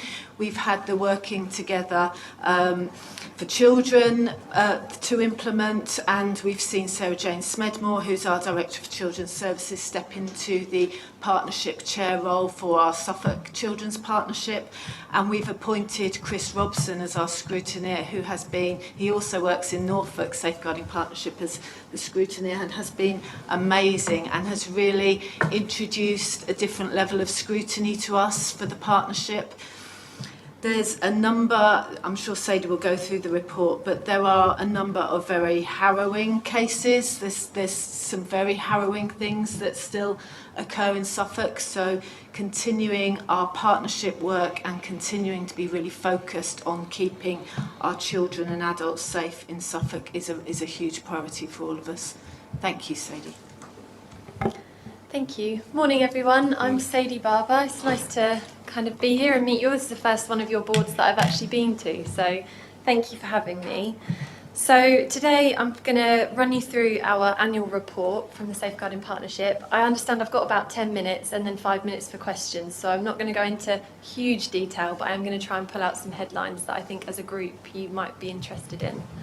So, as Lisa mentioned, we've had changes to our governance arrangements in the partnership. So you'll see at the beginning of the report a forward from Sarah Jane as our Children's Partnership Chair and Anthony Douglas as our Adults Independent Chair and Scrutineer. But we still, as a partnership, are maintaining that think family approach. So although we do have very separate streams for our adults and children's safeguarding, there are a number of kind of all-age issues and also, transition. Yeah, so we still do maintain that think family view across our partnership, and we still operate under the banner of Suffolk Safeguarding Partnership. So, as Lisa said, there are some quite harrowing cases, as always mentioned in our reports. We've acknowledged Isabella Wielden's death in Sarah Jane's forward at the beginning. I'm sure many of you will be familiar with Isabella's case. It's a review that we undertook jointly with Central Bedfordshire and Norfolk, because Isabella's family were transient between those counties. So lots of learning came from that, and that is published on all 3 of our partnership websites. And we've also got a whole section on our key achievements from 24-25. What we've done differently this year is we've tried to outline, and this is in line with DFE best practice guidance, we've tried to outline what we've achieved, but what the challenges are, and then how we're going to pull that forwards into the next financial year and work on those things. So actually when you read it, it's quite a honest picture of where we're at as a county. It's not portraying it all as we're doing everything amazingly. There's some fantastic work, but there's also some huge challenges that we've got to face moving into this financial year. So some of the challenges that we've had really is when we undertake our Safeguarding Adults reviews and our Safeguarding Children's reviews, taking the learning from those cases and then measuring the impact from them and making sure that services change in the future is really difficult, and it's something that all partnerships grapple with year on year. So we've tried to be more impactful in what we've measured this year, and hopefully you will see that reflected. But some of our key achievements from the last year, I think Lisa touched on. We've changed how we are doing our scrutiny in the partnership, and there's been some really positive pieces of scrutiny that have changed the way that we sign off our safeguarding reviews, have better oversight at that real top level within our statutory partners, to make sure that senior leaders as well as staff on the ground understand the learning from case reviews. We've also moved to thematic case learning. So if anybody's seen that part of the report, it's really interesting. And this is where we are taking our learning from our cases, pooling together that learning and thinking, okay, thematically, what are the systems-wide issues that we're seeing, especially ones that we're seeing over and over again. And that's where you'll see in our priorities for this year, doing the basics better is one of those, because some of those top-level thematic issues, and I thought I'd pull them out so that I could share it with you, because I think it's really powerful. So in adults, our top 3 learning themes is information management, so that's poor information sharing or just inadequate recording. The second is skilled workforces, so that's where a training need has potentially been highlighted. So in adults' cases, one that comes up all the time is understanding of mental capacity, just as one example. And then the third is process, procedures and guidance, so misunderstanding or misapplication of guidance documents. And a really common one that we see in the partnership is escalation. So where cases are getting stuck between multi-agency partners, there's a bit of a gap between escalating it up to the right layers to get a response and that better MDT working. And then on the children's side, it's the same, 2 of the same, but also managing risk. So that poor risk management, and we particularly see that in cases where there are men in the home who aren't included in risk assessments. They perhaps aren't included in discussions about a child's safety. They're just missed altogether. So that's a really prominent one on the children's side. So we've identified these themes. We've gone back over our cases from the last few years and categorised everything. And these are the top themes that we're seeing. So we know that we need to do better on those areas moving forwards next year, and that's what's helped shape our priorities for next year. So I thought that would be an interesting one to share with you. We've also, we're fairly confident, we've evidenced the delivery against our priorities from last year. There's nothing that we've looked at as a partnership and thought these are outstanding. And by as a partnership, I mean we've done this collectively with our partners. We've held a number of workshops. And our priorities for next year are aligned to data, what partners are telling us, and learning from case reviews. So a really prominent one that you will see detailed in this report, just to give you an example, we had a number of children's cases last year where young girls were sexually assaulted by men in the family home. 2 of the girls were sexually assaulted by a foster carer, independent of one another, and one of them was sexually assaulted by her mum's boyfriend and subsequently had a baby by him at age 12. So those 3 cases were really prominent. We also had the national report, I wanted them all to notice, and there's some really significant learning in there about sexual abuse of young girls and young children. So we've pulled all of that together, and that's a really big focus for us moving into the next financial year for children. We've also done a huge amount of work around dementia awareness as well in the past year, and we'll pull that forwards into this year. My team are having photos with a man with dementia today out the front of Endeavour House, literally around about now. So we've worked really closely with service users, particularly Pete and Deb, who have published a book. Hopefully you'll have all heard of Pete and Deb by now. But we've run some road shows and lots of information about dementia awareness and keeping people with dementia safe. So some really positive work, both adults and children's side. And I could tell you so much. I know that we don't have long, but we've moved our partner statements to the back of the report, because I don't know about you all, but it is death by reports sometimes this time of year. They're really long and you want to get to the heart of the information really quickly. So all the impact and the important stuff is at the front, and our partner reflections, which we want, and lots of us want to read, but actually members of the public might not want to read, are further towards the back. They're for the kind of the professionals who are wanting to read on about the full extent of our work in the partnership. But we've got a great statement from Health, which is on page 28, so I'd like to draw your attention to that if you haven't read it. And we've also got some highlights in here around CDOP. So CDOP has an annual report. Norfolk and Suffolk produce an annual report which will be out in September. However, the Safeguarding Partnership is entwined with the work of the CDOP, so we have put some data and some information around child deaths in there from this year. Neglect still remains the highest abuse type for children in Suffolk. And it features in pretty much every case that we review in the Safeguarding Partnership, whether it's the prominent feature or the reason for the child's death, or whether it's a background feature that's, that child is experiencing neglect in the home but potentially has died from another reason. And physical abuse remains the highest abuse type for adults. And all of that is broken down in the report, so you can have a look in more detail at all the different abuse types and the age ranges and everything. So, so I hope that as you read it, you will see the voices of people throughout it. We've put many more quotes in than we ever have done before, and although it does add length to the report, it also adds depth and impact and quality. So hopefully that's a helpful addition.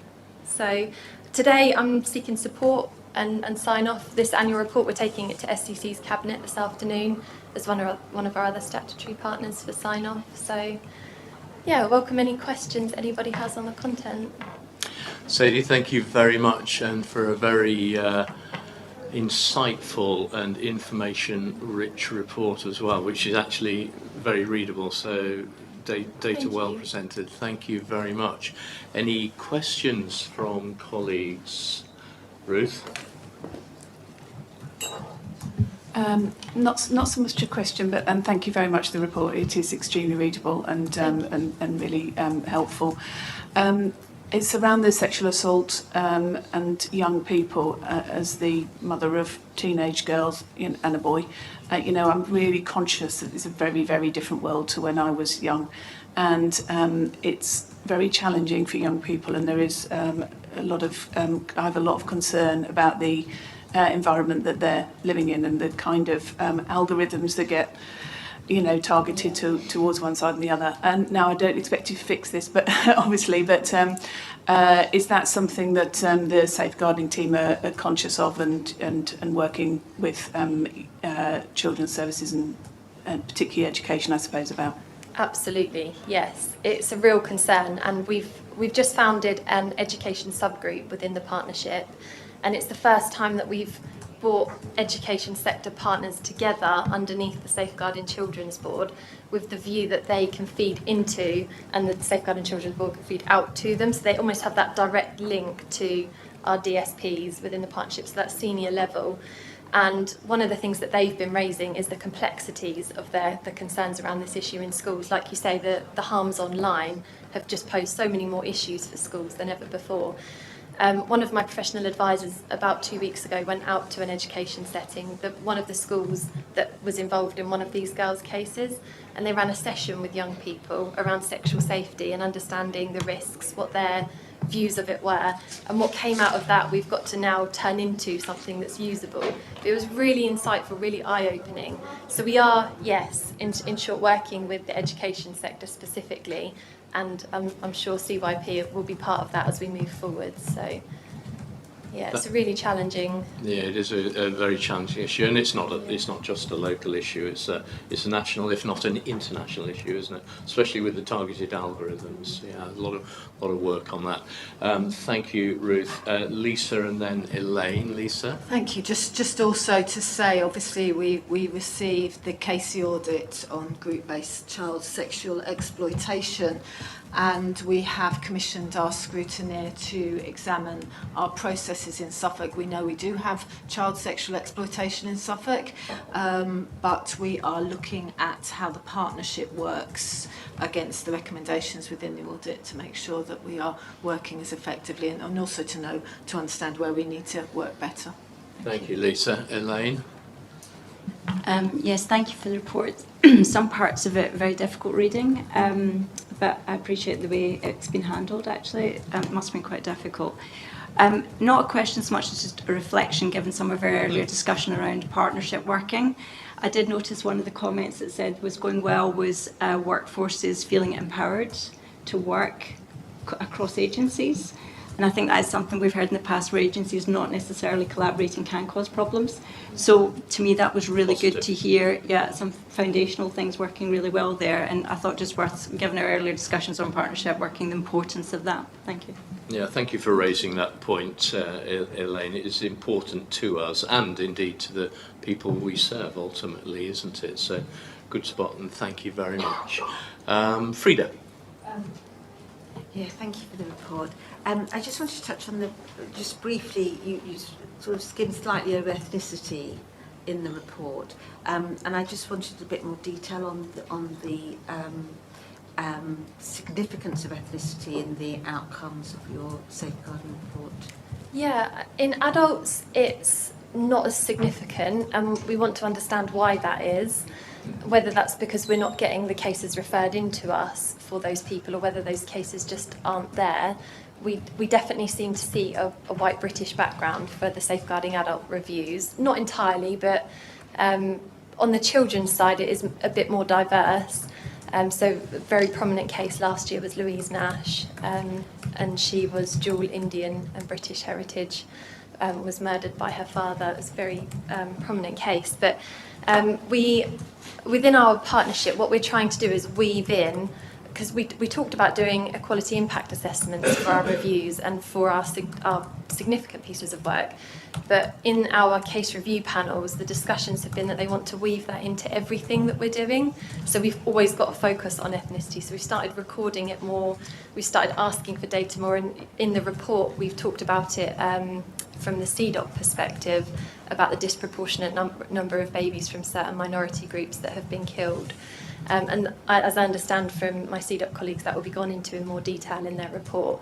And it was also detailed really well at that annual conference as well. Within the last year, there was a whole section on that part of the report. So it's something that we are trying to do more of and weave into everything that we do. But yeah, I think that's a summary of...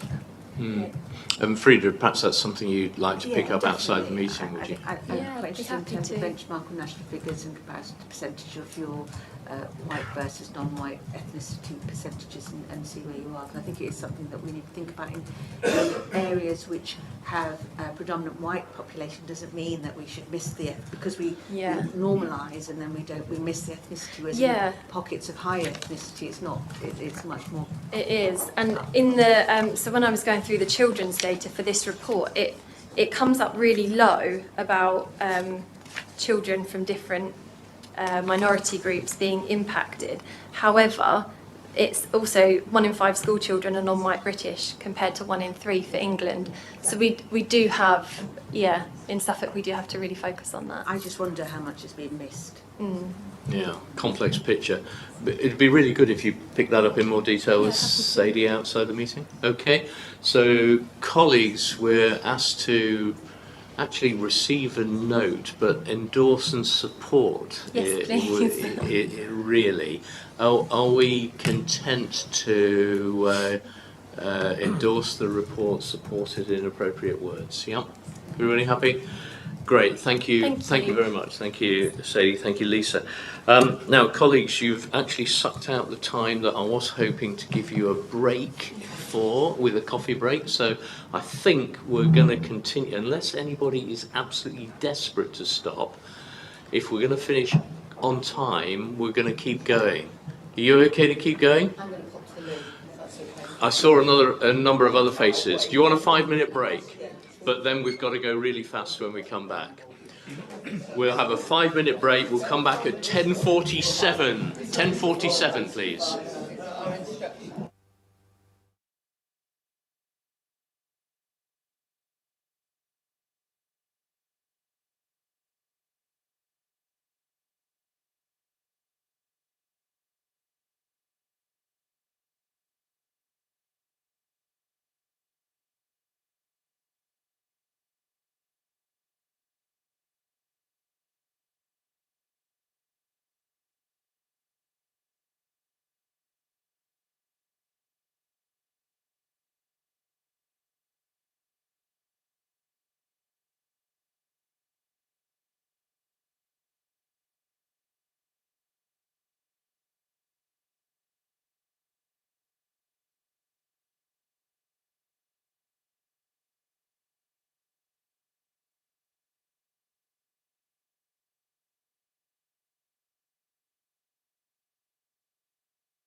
Right, I just said to Howard, I'm starting with you, Howard, and he said, ooh.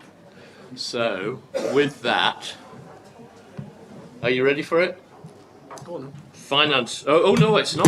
Actually, I'm wrong as well. How dare you? It's no, I'm wrong. I'm misreading. For some reason, Richard, I ticked off that we'd done performance report, and we If haven't. only. If only. Richard, I'm actually starting with you. The performance report. Thanks, All Chair. yours. So in the interest of time, I'll just give you the headlines and then rather use the time for some of the discussion. So you'll see slide 74 in the pack. We had our last Finance, Performance and Workforce Committee on the 20th. As it happens, we've got our next one on Thursday. There's a short penultimate bullet on operational performance, so just to give you the headlines of what we discussed. Rather than go through the slides, I just pick out, as always, a couple of the areas where we're particularly focusing, where we've got some concerns on performance. So on urgent emergency care, we're just slightly behind plan on the latest data on some of the main metrics, particularly the 4-hour. We've got particular work we're doing with Nick and Nick's team around the Ipswich Hospital site. There was a meeting actually last week, which was really good. Thank you for the invite to the team, which was looking at what's the challenges around hitting the 4-hour performance and a really clear plan, I think, around how that can now be achieved, hopefully sustainably. So particularly within UEC, we've got the focus with ESNEFT around the 4-hour performance, while continuing to ensure that we are delivering the other metrics. In terms of elective, I think it's fair to say the concern that we've got relates to West Suffolk in terms of our elective and diagnostic performance against plan as it stands. West Suffolk are currently in tiering, which effectively is an NHS England process with Tier 1 and Tier 2. So as West Suffolk is in Tier 2, which effectively means regional involvement, active involvement with the ICB on looking at performance through a fortnightly meeting. The Trust is in the process of finalising a recovery plan, which we're due to get, I think, tomorrow for the tiering meeting. So that will be the focus of that meeting tomorrow. So we might want to talk a little bit about that in a second. And then on cancer, we were doing relatively well. We've dipped at both hospitals at the latest data. That's starting to improve, but the particular challenge at ESNEFT, and Nick might comment later, is on lower GI. We were doing well. It's dipped a little bit again, but we are back on it. And actually, the Cancer Committee is meeting as we're meeting to focus on some of the performance challenges. And at West Suffolk, we had a significant dip around breast performance. We've agreed through Nicola Coddington, who's the lead within the Trust, and myself, that we're inviting a national team to come in and support the Trust and ourselves on really understanding what some of the causal factors around the breast performance challenges that we've had on and off for a couple of years now, and really looking at how we can again make that more sustainable. The reason we're focused on breast is such a huge proportion of the overall numbers within the cancer numbers. So effectively, if breast dips that much, it impacts hugely on the overall performance. And then on mental health, positively, we're hitting 6 of the 8 national metrics. So again, we're early in the year, but we're doing relatively well on that. There's 2 areas that we're not, which is talking therapies and the IPS, or individual placement service, which is slightly off on both of those. And we're working with NSFT and EPOT on making sure that we've got plans back in place to recover those. So I'll leave it there. It's just a quick canter through. Richard, thank you very much for that canter through. So questions first. I'll start with Janet and then Elaine. Thank you. It's really just an assurance piece for the board in terms of the operational performance. We are discussing in great detail this RTT recovery, and we'd look to be going through that detail of the meeting you're having tomorrow on Thursday, I think, Richard. If that's okay. Yeah. Thank you. Okay, thank you, Elaine. Yes, mine also relates to assurance, but it's just regarding the area that's called out as highest risk, which is the 18-week waits. I think some of that is covered by the point you were talking about earlier regarding the diagnostic recovery plan, but it'd be helpful if you could just be explicit on how that's been addressed. Thanks. So literally the pack's just going for the latest performance. So against 18 weeks, West Suffolk's at 55.7 and ESNEFT's at 56.4. So that's against the plan overall to achieve a better rate by the end of the year.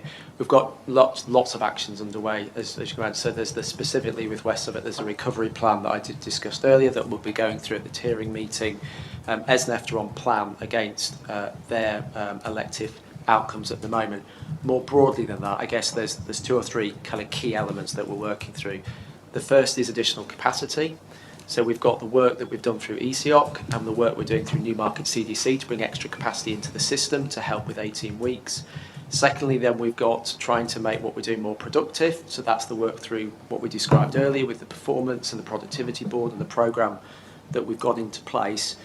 And then the third, and we're talking around this at the Planned Care Group next week, is the outputs of the Health Watch Suffolk work. So I know Andy's in the audience. We're looking at the action plan and bringing that through to our next meeting next week around how we can support people to wait well while they're waiting for their treatment, given that we are some way off still the 18 weeks.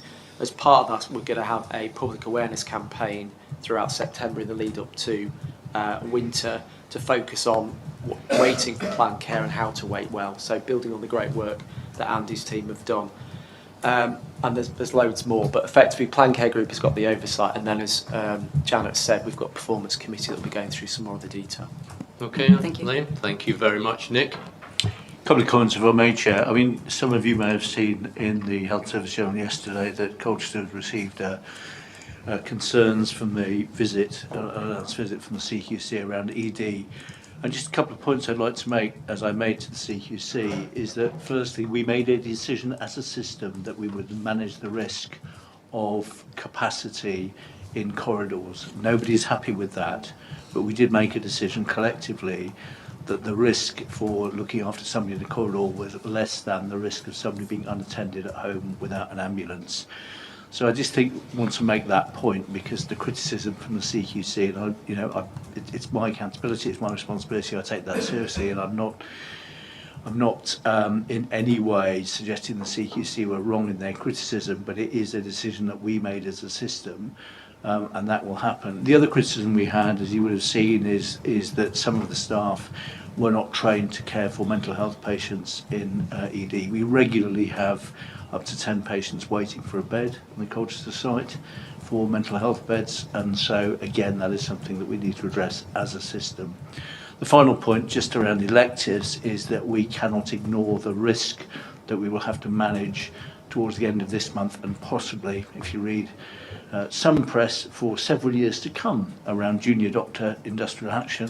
That will have an impact. We will minimise the impact as much as we possibly can, but I don't think we should underestimate the impact that that could have on what is already a very fragile recovery around elective, both in terms of diagnostic and people waiting for outpatients and inpatient care. For example, over the 5 days, 3 working days and a weekend of the proposed strike, that is 6,222 outpatient appointments at ESNEFT. So now we will run as many of those as we possibly can, but just to flag that as a concern, something we're managing, something will minimise the risk, and hopefully the impact on patients will be minimal, but it is always the patients that pay the price for industrial action. Thank you. Thank you, Nick. Ewan? Yeah, just a couple of things. The figure, Richard, I have for June 18-week performance is different. It's 56.98, so we are making progress on that. We are making some targeted investments in, for example, dermatology and endoscopy to target some of the areas that have slipped back against plan, and we welcome that review of breast services. It's a service for us that has been a bit fragile over the last few years, very susceptible to sick leave, for example, and struggling. So we'll welcome that. Yeah, noted. Thank you very much, Maddie. Thank you. So I just wanted to make a short comment about the primary care performance and access to GP services. So I think, as Ed said, we're overall very pleased with the National Patient Survey results and the latest report here for May. We do, however, understand that there is variation in access and experience for patients to services, and I want to give the board assurance that we are working with practices where there is that variation to understand it and to provide support in continuous improvement. And the governance for that is that there is a primary care strategy and policy group that oversees it across the whole of SNE. Primary care is then intrinsically a locally focused service, and so that work is also undertaken within each alliance area. So it's just to give the board that assurance. Thank you. Thank you, Maddie. Any other questions? Otherwise, we're asked to receive and note. All agreed? Received and noted. Thank you. Howard, I am now coming to you for the finance reports. All yours. Thank you, Chair. So, first of all, a reminder to the board that the SNE system has a total allocation of £2.7 billion and that we have a planned break-even against that allocation for 25-26. I think it's also worth informing the board that in the context of the current changes from NHSE, that whilst we don't yet know the future of system control totals, we do know that they fully apply for this financial year, and we will be measured on our delivering of that overall system target for 2025-26, so that much is certain. So within our plan, the ICB has a 20.6 million planned surplus, which is to offset an equivalent deficit at the West Suffolk Foundation Trust. And the report in the pack is for month 2, but if you'll indulge me, I'll update the board in the latest position on month 3 as we have those numbers now. Overall, the system has continues to start the year well. We're actually currently £4.4 million now ahead of plan, albeit this is still a deficit position, a year-to-date deficit position at this point, with some significant planned improvements for West Suffolk and also Essex in the second half of the year that are projected. The 4.4 million ahead of plan is predominantly a combination of the ambulance service, as advised previously. It's a result of the late confirmation of national capacity funding. It's not expected to be maintained, as we're starting to receive assurances now from the trust that they're putting in place their implementation of a delivery plan. So we're expecting that underspend to reduce. And then the remainder of the positive position is that West Suffolk continue to be ahead of plan, which is of course very welcome and a significant change from the last 2 years. We should be aware that the West Suffolk run rate deficit is currently at about £2.5 million per month, so spending more than allocation on £2.5 million. That is within the plan. But of note is that by the time we get into Q3 and Q4, that run rate is projected also to reduce down to 1 million and then by £500,000 by the end of the year. So again, just to emphasise, there's quite a big improvement that is going to have to be made in order for West Suffolk to deliver on that 20.7 million deficit. We're obviously continuing to retain a focus on the delivery plan, including with ourselves and NHS England, and we will be reviewing the double lock arrangements at the Finance Committee this week, in line with the terms of reference, which do say a quarter's worth of performance. We should be making a decision about whether we stand it down for this year, because they have started the year well. Esneft are now reporting a break-even position at month 3, and also greater traction on their cost improvement plan delivery after what was initially a slow start.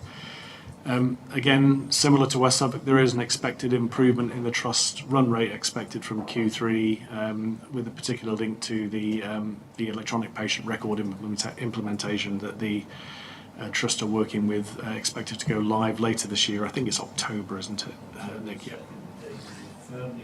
There we go. The ICB is on plan, and we have a fully identified cost improvement programme, about £20.4 million. And I think, as I reported last month, we have started really, really well in terms of controlled prescribing and continuing healthcare high-cost package spend. So I do think the teams involved should be commended for this. There's been a lot of work that's gone into that over the last couple of years, and it's starting to bear some benefits for the system. Not factored into the numbers is the potential cost of redundancies as a result of the 50% requirement set by NHS England to reduce running costs. The ICB is not alone in this regard, and we continue to work through the issue with our regulators, and no doubt this will become a very live discussion as we go through the next few weeks. So in summary, Chair, the ICS position continues to be on track for month 3, which is very positive, but just to note the current risks to forecast delivery, being the required improvements in run rate at both West Suffolk and Essex from Q3 onwards, and that significant potential redundancy costs for which at the moment there is no indication of any national support, and we have not made any provision. Again, we're not alone in this regard. All ICBs are in the same position. I'm happy to take any questions. Thank you. Thank you, Howard. Colleagues, any comments or thoughts? Otherwise, we're asked to receive and note. Oh, Dave? I'd just like to make a really quick comment and just a thank you to you and other people that have been involved in supporting. It's actually nice to hear a positive, albeit with identified risks ahead for us as a system, and keep up the good work. Thank you. Thank you, Dave. Appreciate it. And we'll note that. Otherwise, received and noted. All agreed?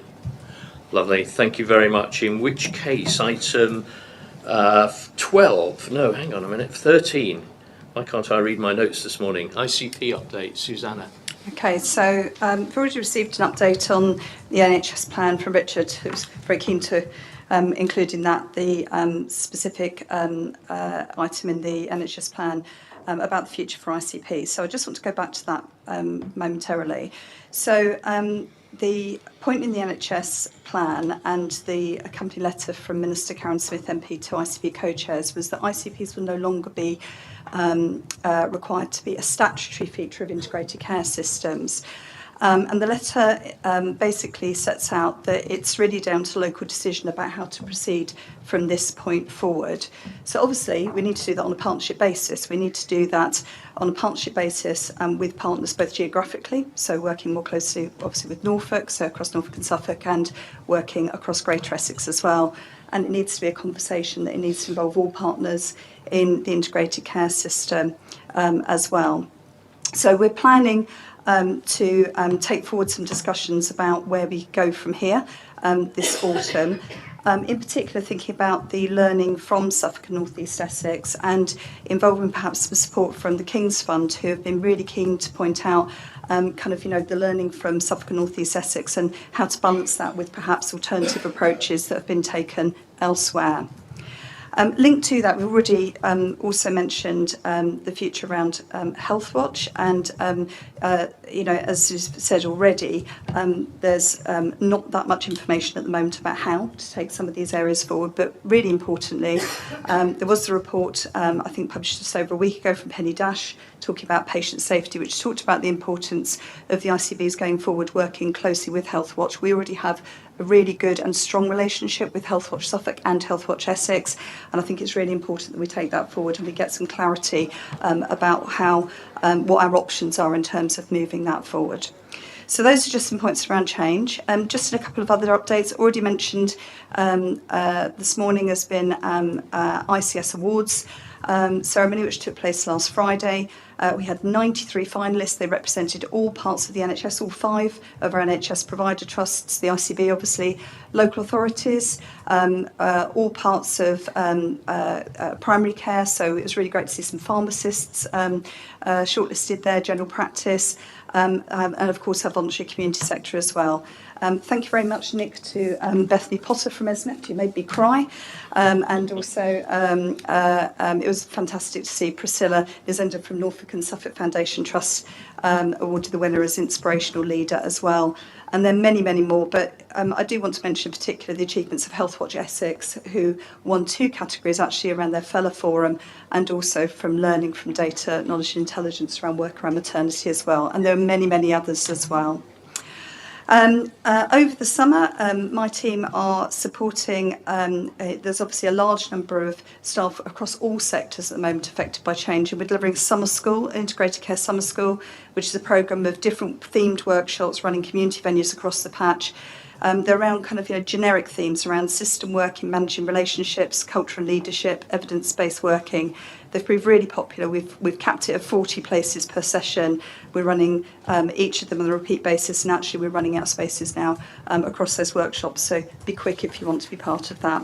And then 2 just last points. One is just the importance of keeping up the dialogue with our people and communities at the moment. Fanwell and I've talked about the importance that there's limited opportunities for people to be kind of involved in the scale and pace of change at the moment, but the one thing we can do is make sure that people are kept up to date, and we're trying to do that through our People and Communities Assembly, and also delivering co-production training together with support from Health Watch as well. And with our Voluntary Community Faith and Social Enterprise Assembly, really important point that came up at the last ICB committee is the importance of really keeping and updating, I think, the narrative at the moment around the impact of wider changes across health and care on the voluntary and community sector as well, and the importance of us making sure that that conversation continues this autumn too. So, thank you. Thank you, Susanna. Any questions for Susanna? Kirsten? Thank you very much, and thank you, Susanna, for that update. I want to make a point in relation to the ICP meeting. While there's much to be excited about and look forward to in the 10-year plan and all the other changes going on, one of the unintended consequences of this in getting rid of the ICP is the reduction in being able to hear the voices of those in the system who don't often get to shout out and shout loudest, which includes the voluntary sector, but also care agencies and other people who are part of the system. So I understand that there isn't a statutory requirement to have the ICP anymore, but we really do need something else to take its place so that we can continue to have those conversations. Thank you, Kirsten. Point well made, and a number of nods around the table as you were making those points. Can we, I'll come to Ed, but I think this might be something that we're going to embrace going forward in an appropriate way, still part of the working out, if you like. But good point. Over to you, Ed. Yeah, I mean, I think as you said earlier, we know what works, you know, what's been successful for us, and we don't want to lose that. It does strike me when you read the 10-year plan, it's going to take a lot of convening if you're going to move from a kind of what might be described as more of an acute system to a neighbourhood system, and yet convening's become that's not something that is being promoted actively now. So it is a real challenge for us, isn't it? Yeah, and perhaps Richard, you know, we talked about you'll advise us further how you're going to workshop these issues, but something to note there specifically. Yeah, I think there is definitely for me an ongoing role for convening for ICBs, whether we use a different phrase or not. I think that's likely to come through a key piece of work I'm involved in nationally on the strategic commissioning framework that we're bringing out in September, so that will be part of it. Yeah, okay, thank you, Kirsten. Oh, Susanna, yeah. Just one point on that, which is that I've noticed at the moment that as much as I've noticed that everyone wants to add strategic commissioning to everything, they also want to add partnership as well. And I think in Suffolk and North East Essex we've learnt a lot about what genuine working and partnership really means and what that takes, and that's the real depth of this. So I think, you know, we need to kind of hold ourselves to account in terms of, you know, continuing to do that well. And let's not throw away what we know works and works well. We still want to make it better, but we mustn't go backwards. Yeah, agreed. Lovely. Thank you very much. If there are no more questions, I'll then go on to item 14, which is the proposed amendments to the ICB Constitution. Amanda. Thank you very much, Chair. So, as briefly mentioned at the beginning, we are required to amend our constitution by seeking approval from Region to basically amend 5 current paragraphs within our constitution to actually enable the extension of 3 of our partner members to go from the end of July to the end of March next year, when there'll be further changes afoot. This is an unusual situation in that this is being driven by the changes in terms of what the government introduced in March in terms of our running cost reduction. So this is unprecedented, but we, along with other ICBs, are applying an extension through Region to actually support the current extension of our partner members so that we can continue business as usual through operating as a normal board. And then when we seek further confirmation as to clustering and merger, we're in a better position to then further amend our membership going forward. So this paper really is seeking the board's approval to amend 5 current paragraphs within our constitution to basically enable us to extend 3 current partner members from the end of July to the end of next year. So a pragmatic solution to the challenge before us.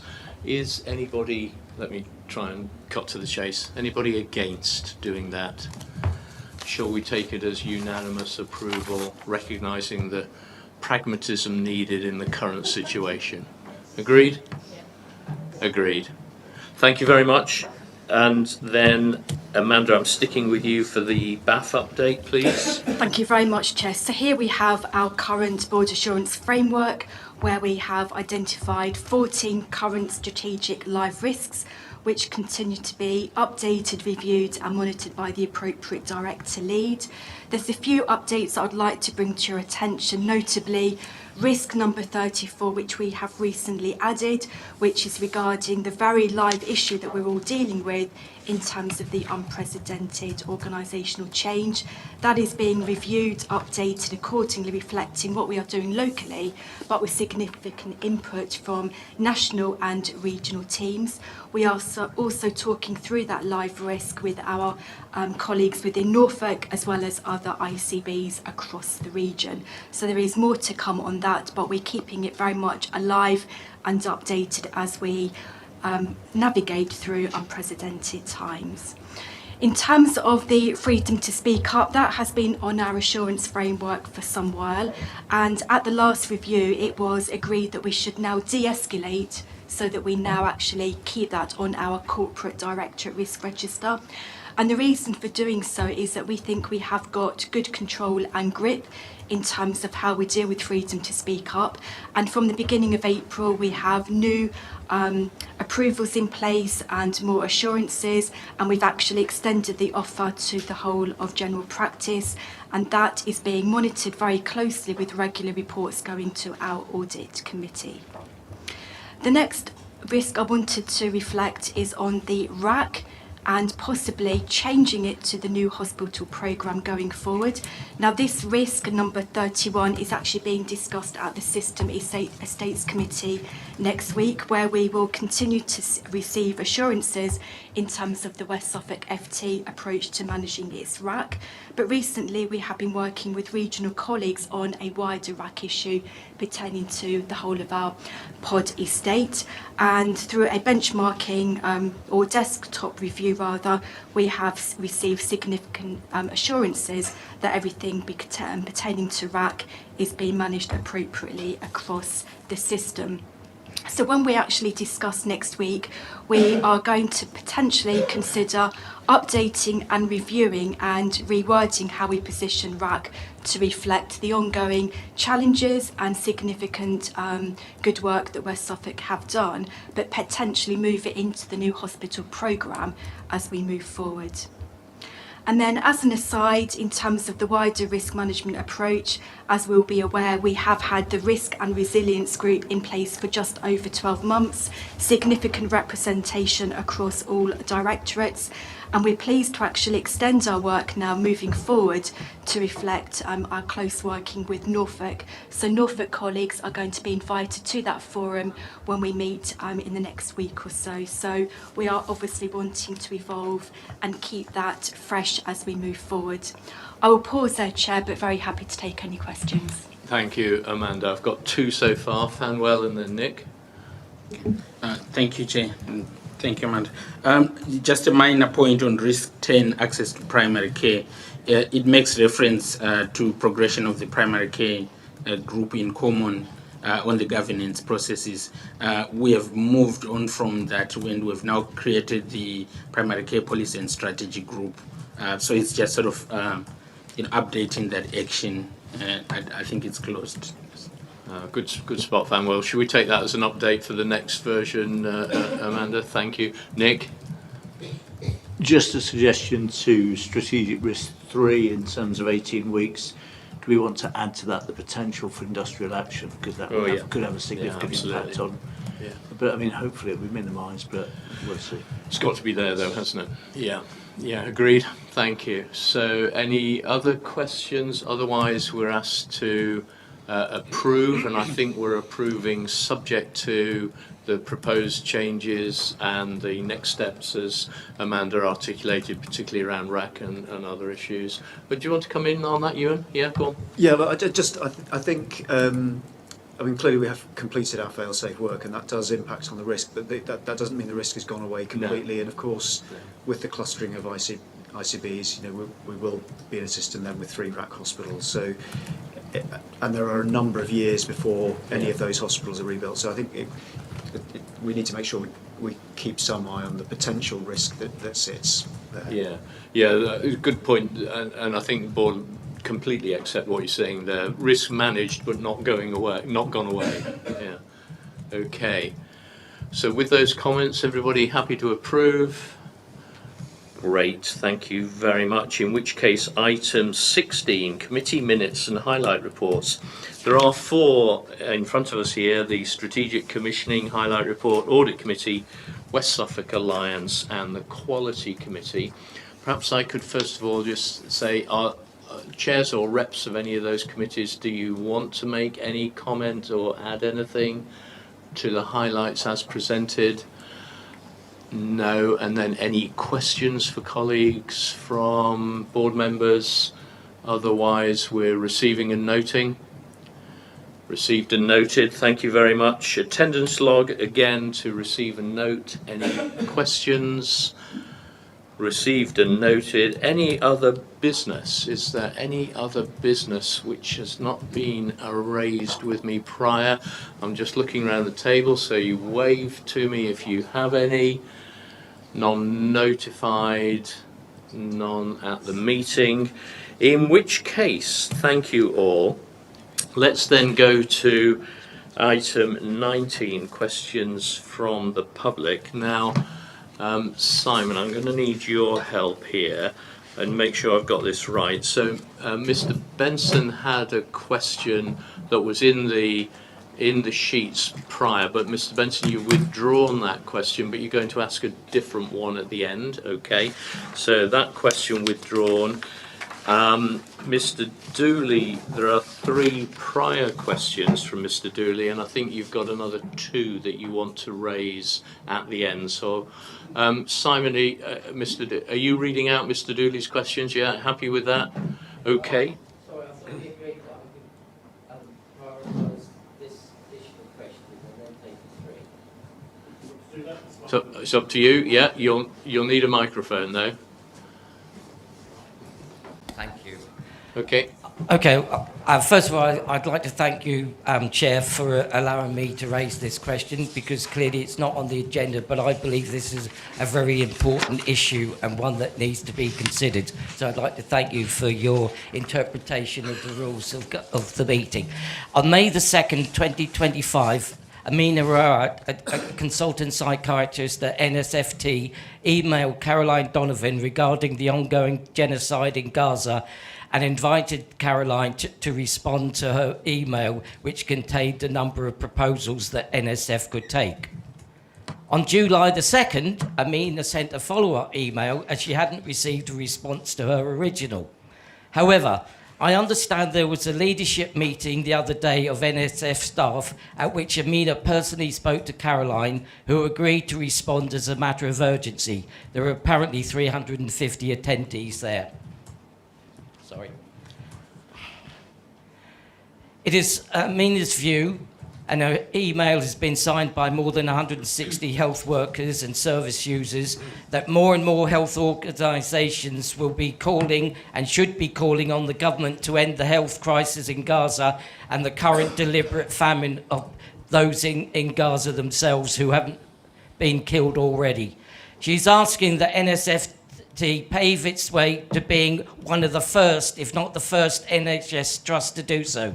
So my question is, could Kath, as Caroline's representative here today, respond and also inform the meeting whether service users and carers were invited to that event the other day, and by what mechanism? And I speak as someone, as you know, who used to be on the board of Suffolk Mental Health Partnership Trust as the service user representative, and you know that I've attended many, many meetings over the years of the predecessor to this integrated care board, and I didn't receive an invitation. But perhaps I'm not that important. I'm not bothered. Thank you, Mr. Dooley. So, Kath, if you've got any immediate response, absolutely fine. But you may, I think the board would then like you to do a written response, a full written response. So over to you. Thank you. I'm not aware of the email from Amina to Caroline, so I'll take that as an action away to find out the status of that response. And regarding the leadership event, which Ed kindly came and spoke to, it was a really successful event. We invited members of our service user and carer council, and we also invited people who are on our board, council of governors, who are service user and carer representatives. So it was not a wider open invite, because obviously there was a limited opportunity, and it was a leadership event predominantly for our workforce. Thank you. Okay. And full written response to follow. Okay, thank you. Did you have a follow-up, Mr. Dilly? No, it might be helpful then if I pass on the email that was sent to Caroline, so that you needn't bother Caroline, because I've got a copy of it here. Thank you so much. Okay, thank you for that. Do that after the meeting. In which case, is that you done for the moment, Mr. Dilly, apart from your 3 prior questions that we've... Yep, okay. In which case, you're happy that Simon reads them out for you? Yeah, happy to do that. Okay, Simon, over to you. Okay, the first question is, given Dr. Kelso's utter and deliberate failure to address my actual question, I would ask the new incumbent of the medical director role to respond in a serious way to that question in a manner that I have experienced with at least 2 of her new colleagues, Richard Watson and Lisa Nobes. For example, I thanked Richard at the end of one of your meetings for addressing seriously my question about screening for prostate cancer. As you know, I have suggested that they give training to members of the ICB on how to treat serious questions from the public in an appropriate way. Okay, thank you very much. And Ed, I'm going to come to you for a response to that. I'm not clear on the question that was posed to Andrew, so it's really difficult to answer it. Perhaps we could get that from Mr. Dooley and get a written response, if that would be acceptable. Sorry, it was in relation to the question I asked previously about the fact that Rupert Lowe, the MP for Great Yarmouth, had called upon ITSC Foundation to withdraw the request for applications from ethnic minority groups to apply to become football trainers and coaches and so on and so forth. I thought that was an appalling decision by the ITSC, capitulating to racism, and I asked that you separate yourself as an organisation that claims to be promoting inclusion and diversity and so on. Dr. Kelso totally ignored that question. I don't expect Ruth to respond today because she's new, and I think it's reasonable that she takes away the original question and comes back at some point with a response, if that's acceptable. Written response will come to you, Mr. Dooley. Thank you very much. And Simon, back to you. Okay, the second question is, as this item is delivered verbally, I cannot know in advance what Ed will say. This is in regard to the general update from Ed. However, should Ed refer at this point in the meeting or elsewhere in the agenda to the acceptance of a CBE by Nick Hume, I would like to ask Nick Hume to justify his acceptance in the context of the role of the British Empire in the creation of Israel in 1948 and the subsequent abuse of Palestinians in Gaza and the West Bank, leading to the present genocide in Gaza that has included the destruction of almost all of their hospitals, as well as the deliberate killing of doctors and other health workers. Should Ed make a reference to the COVID inquiry, I would like to ask Ed for his reflections on the alleged but false claim of a ring of protection around care homes, since at the then CCG meeting he reported having booked care home beds for patients in hospital. How many subsequently caught COVID and how many deaths resulted? Over to you, Ed. I'm really struggling with the... I don't see how the first question is in any way relevant to the agenda. It's not our business to be commenting on conflict in the Middle East. On Nick's CBE, I've gone on record at the start to say how proud we are of him and what a considerable achievement it is after over a decade of service to this community. So, outstanding service. So that's what I would say about the CBE. On the COVID inquiry, I've got nothing further to add.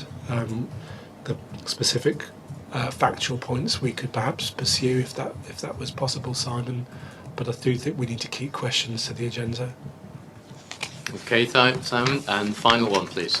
Okay, the third question for Mr. Dooley. It is clear from the context of the 10-year plan, unfit for the future in my view, that the intent is to expand privatisation, including the reintroduction of private finance, that even the Tory government regarded as not value for money when it scrapped PFI in 2017. So what is your response to the prospect of more privatisation and B, more wasteful private funding in the health service in the next 10 years? And back to you, Ed. Thank you. I think we discussed a 10-year plan earlier. I think it was well received by the board in terms of the neighbourhood working, the prevention, the use of digital. We don't yet have the detail on how it's going to happen. I think I don't see it as a plan for privatisation of the health service in any way. It looks like a plan to be more efficient, less wasteful would be my response to that. Okay, thank you very much. And then, did you have a follow-up on this subject, Mr. Dooley? Go on then, very quick. I'd like to respond to what Ed just said. In the document about the Fit for the Future, so-called, there are 37 references, as you all know, because you've all read the document, to private. That's why I raised the question about the private involvement in the so-called NHS, which Bevan created as a publicly provided and publicly funded service. That's what I stand for and what I've always stood for. So Ed is ducking the question there. Okay, I think we'll say noted to that point, Mr. Dooley, thank you. And then Mr. Benson, you've got one. And Barbara, did you put your hand up there as well? We've got to be very careful we don't run out of time here, so as quick as you can. Okay, well, you'll be pleased to hear this may take less time than it otherwise would, and the reason is because this is me speaking from a patient experience of the trying to access the urgent dental care service. But I've had the benefit of Nicola and Peter's account today, which has made part of my question irrelevant. My question's irrelevant, but I just briefly want to raise two issues which have arisen from the report, and which I spoke to Nicola afterwards. Briefly, this concerned my own dental health. I had a dental abscess which had failed to respond to an antibiotic treatment, and therefore I needed some urgent dental treatment, and was directed to 111, as indeed is the pro forma, the template for the service. The first encounter with 111, it was an inaccurate triage of the difficulty, and I was then referred to a dentist, which is not part of the scheme. And they said they don't know why I was contacting them, because they don't offer NHS emergency appointments. So I was then forced to pay for one privately. Second course of antibiotics, that didn't work either. So then that led to a second 111 call, which was accurately diagnosed as urgent, i.e. the infection was getting worse and I should see a dentist within 24 hours. And the disposal of that inquiry was that I was advised to try Colchester dentists, because we found them more helpful than Ipswich dentists. The end result was I had absolutely no help whatsoever from 111. And in the end, was forced to go to London to seek dental treatment, where after a third course of antibiotics, the tooth was extracted. I'm now recovering from that extraction. Now, that raises, for me, that raises 2 points, which will result in a question to you, the ICB. The first question is that because the list of the now 25 providers is effectively secret and not available to the public, I had no alternative but to use the 111 service to try and locate a dentist who would be prepared to see me on the NHS urgently. And it seems to me that's one shortfall of the system. The second was that then, obviously, as you will gather from what I've said, I didn't get any kind of a reasonable or positive service from 111 at all, and was then forced to go to London to seek treatment. So my my question to the ICB, which is I would like you to note and to request from those who are managing, Nicola or Peter, whoever it is who's managing the urgent care service, to do two things. One is to review the risk associated with this list not being available to the public, because otherwise I would at least have been able to pursue access to a dentist myself within the area. And secondly, and this came out in the conversation, secondly, to ask that in any future evaluations of the urgent care service, proper attendance is paid to what we call in my work with voluntary organisations failure demand. That is, those people who try to contact a service and fail to gain access to what it is they want. Now, you described, Peter, the positive feedback that you've had on the service. Well, it's been clarified by Nicola that the positive feedback for the service comes exclusively from users who've been able to access the service and go to see a dentist and be seen by a dentist. Well, probably no surprise that that's very positive. But I've had a negative experience, which we class as failure demand, but there's nobody asking me whether I was satisfied with the service. So my request to the ICB is that you ask them, you remit these two issues back to the service and ask them to review both the risk assessment associated with keeping the list secret, and secondly, to incorporate into your methodology a means of gathering information for people who try to use the service through 111 and for whatever reason fail to access a dentist as a result. Thank you. Okay, thank you. Written response, I think, Peter, would be appropriate. Otherwise, we're already out of time. So thank you. And final question, yes. Is this working? Yes, you're on. This is under the agenda item of strategy, item 7 and 8, and future implications. I wonder if the board would assist me, as both a service user and a member of the voluntary sector for over 30 years, involved with delivery and development of services, to get access to a seminar which occurred on the July the 2nd, which involved Suffolk and the North East Essex as part of this. The seminar was set up by a charity, the MEA, and it was hosted by a community interest company. It was advertised, I applied, I got a ticket, and the offer was if you couldn't make the meeting, you could request a recording, which I'd done. Both have been refused to me, even though it was showcasing something that I've been involved in for many, many years, decades in fact, and intensively for 2 years. So my question is, will the board check out what is happening with their logo on the seminar, with a charity, and the decisions are being made within that charity, not by the medical director, who I've worked with for 30 years, but by an employee who is non-clinical. It would appear too that there is preferential treatment being given to this charity and this individual through the co-production, co-delivery and mobilisation of the service that I've been working towards. And I want support to find out actually what's going on, what is being promoted in our interest as service users in the voluntary sector, and ask, is it reasonable to exclude me, as you call me a colleague in emails, a partner, a service provider of support? Is it right that I have been excluded from having access to this event, which is highly material to me and the work I've been doing professionally and privately for many years? Okay. I can give you the details later, and I've just got one supplementary. Just on that very one, quick. I think we're going to go to a written response on that one as well, unless Richard, you... I can give some. So Barbara gave me the benefit of giving the question in advance. So the event that Barbara describes was an external event that we were invited to. So it was operated, as Barbara's described, by the National ME Association with a community interest company. We were invited to speak, given the work that we've been doing locally, to showcase. So a colleague within the team went.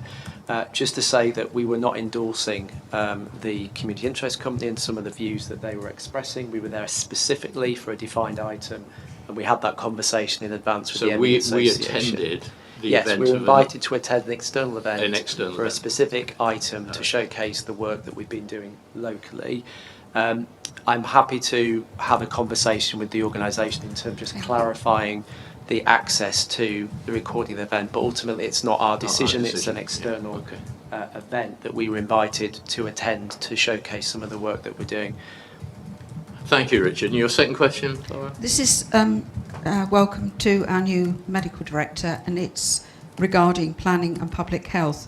Will the Integrated Care Board's new medical director help the communities in the north of Ipswich, together with the county council? There is going to be a major industrial site proposed which could have health implications in the north of Ipswich. It's imminent, it's not actually there yet.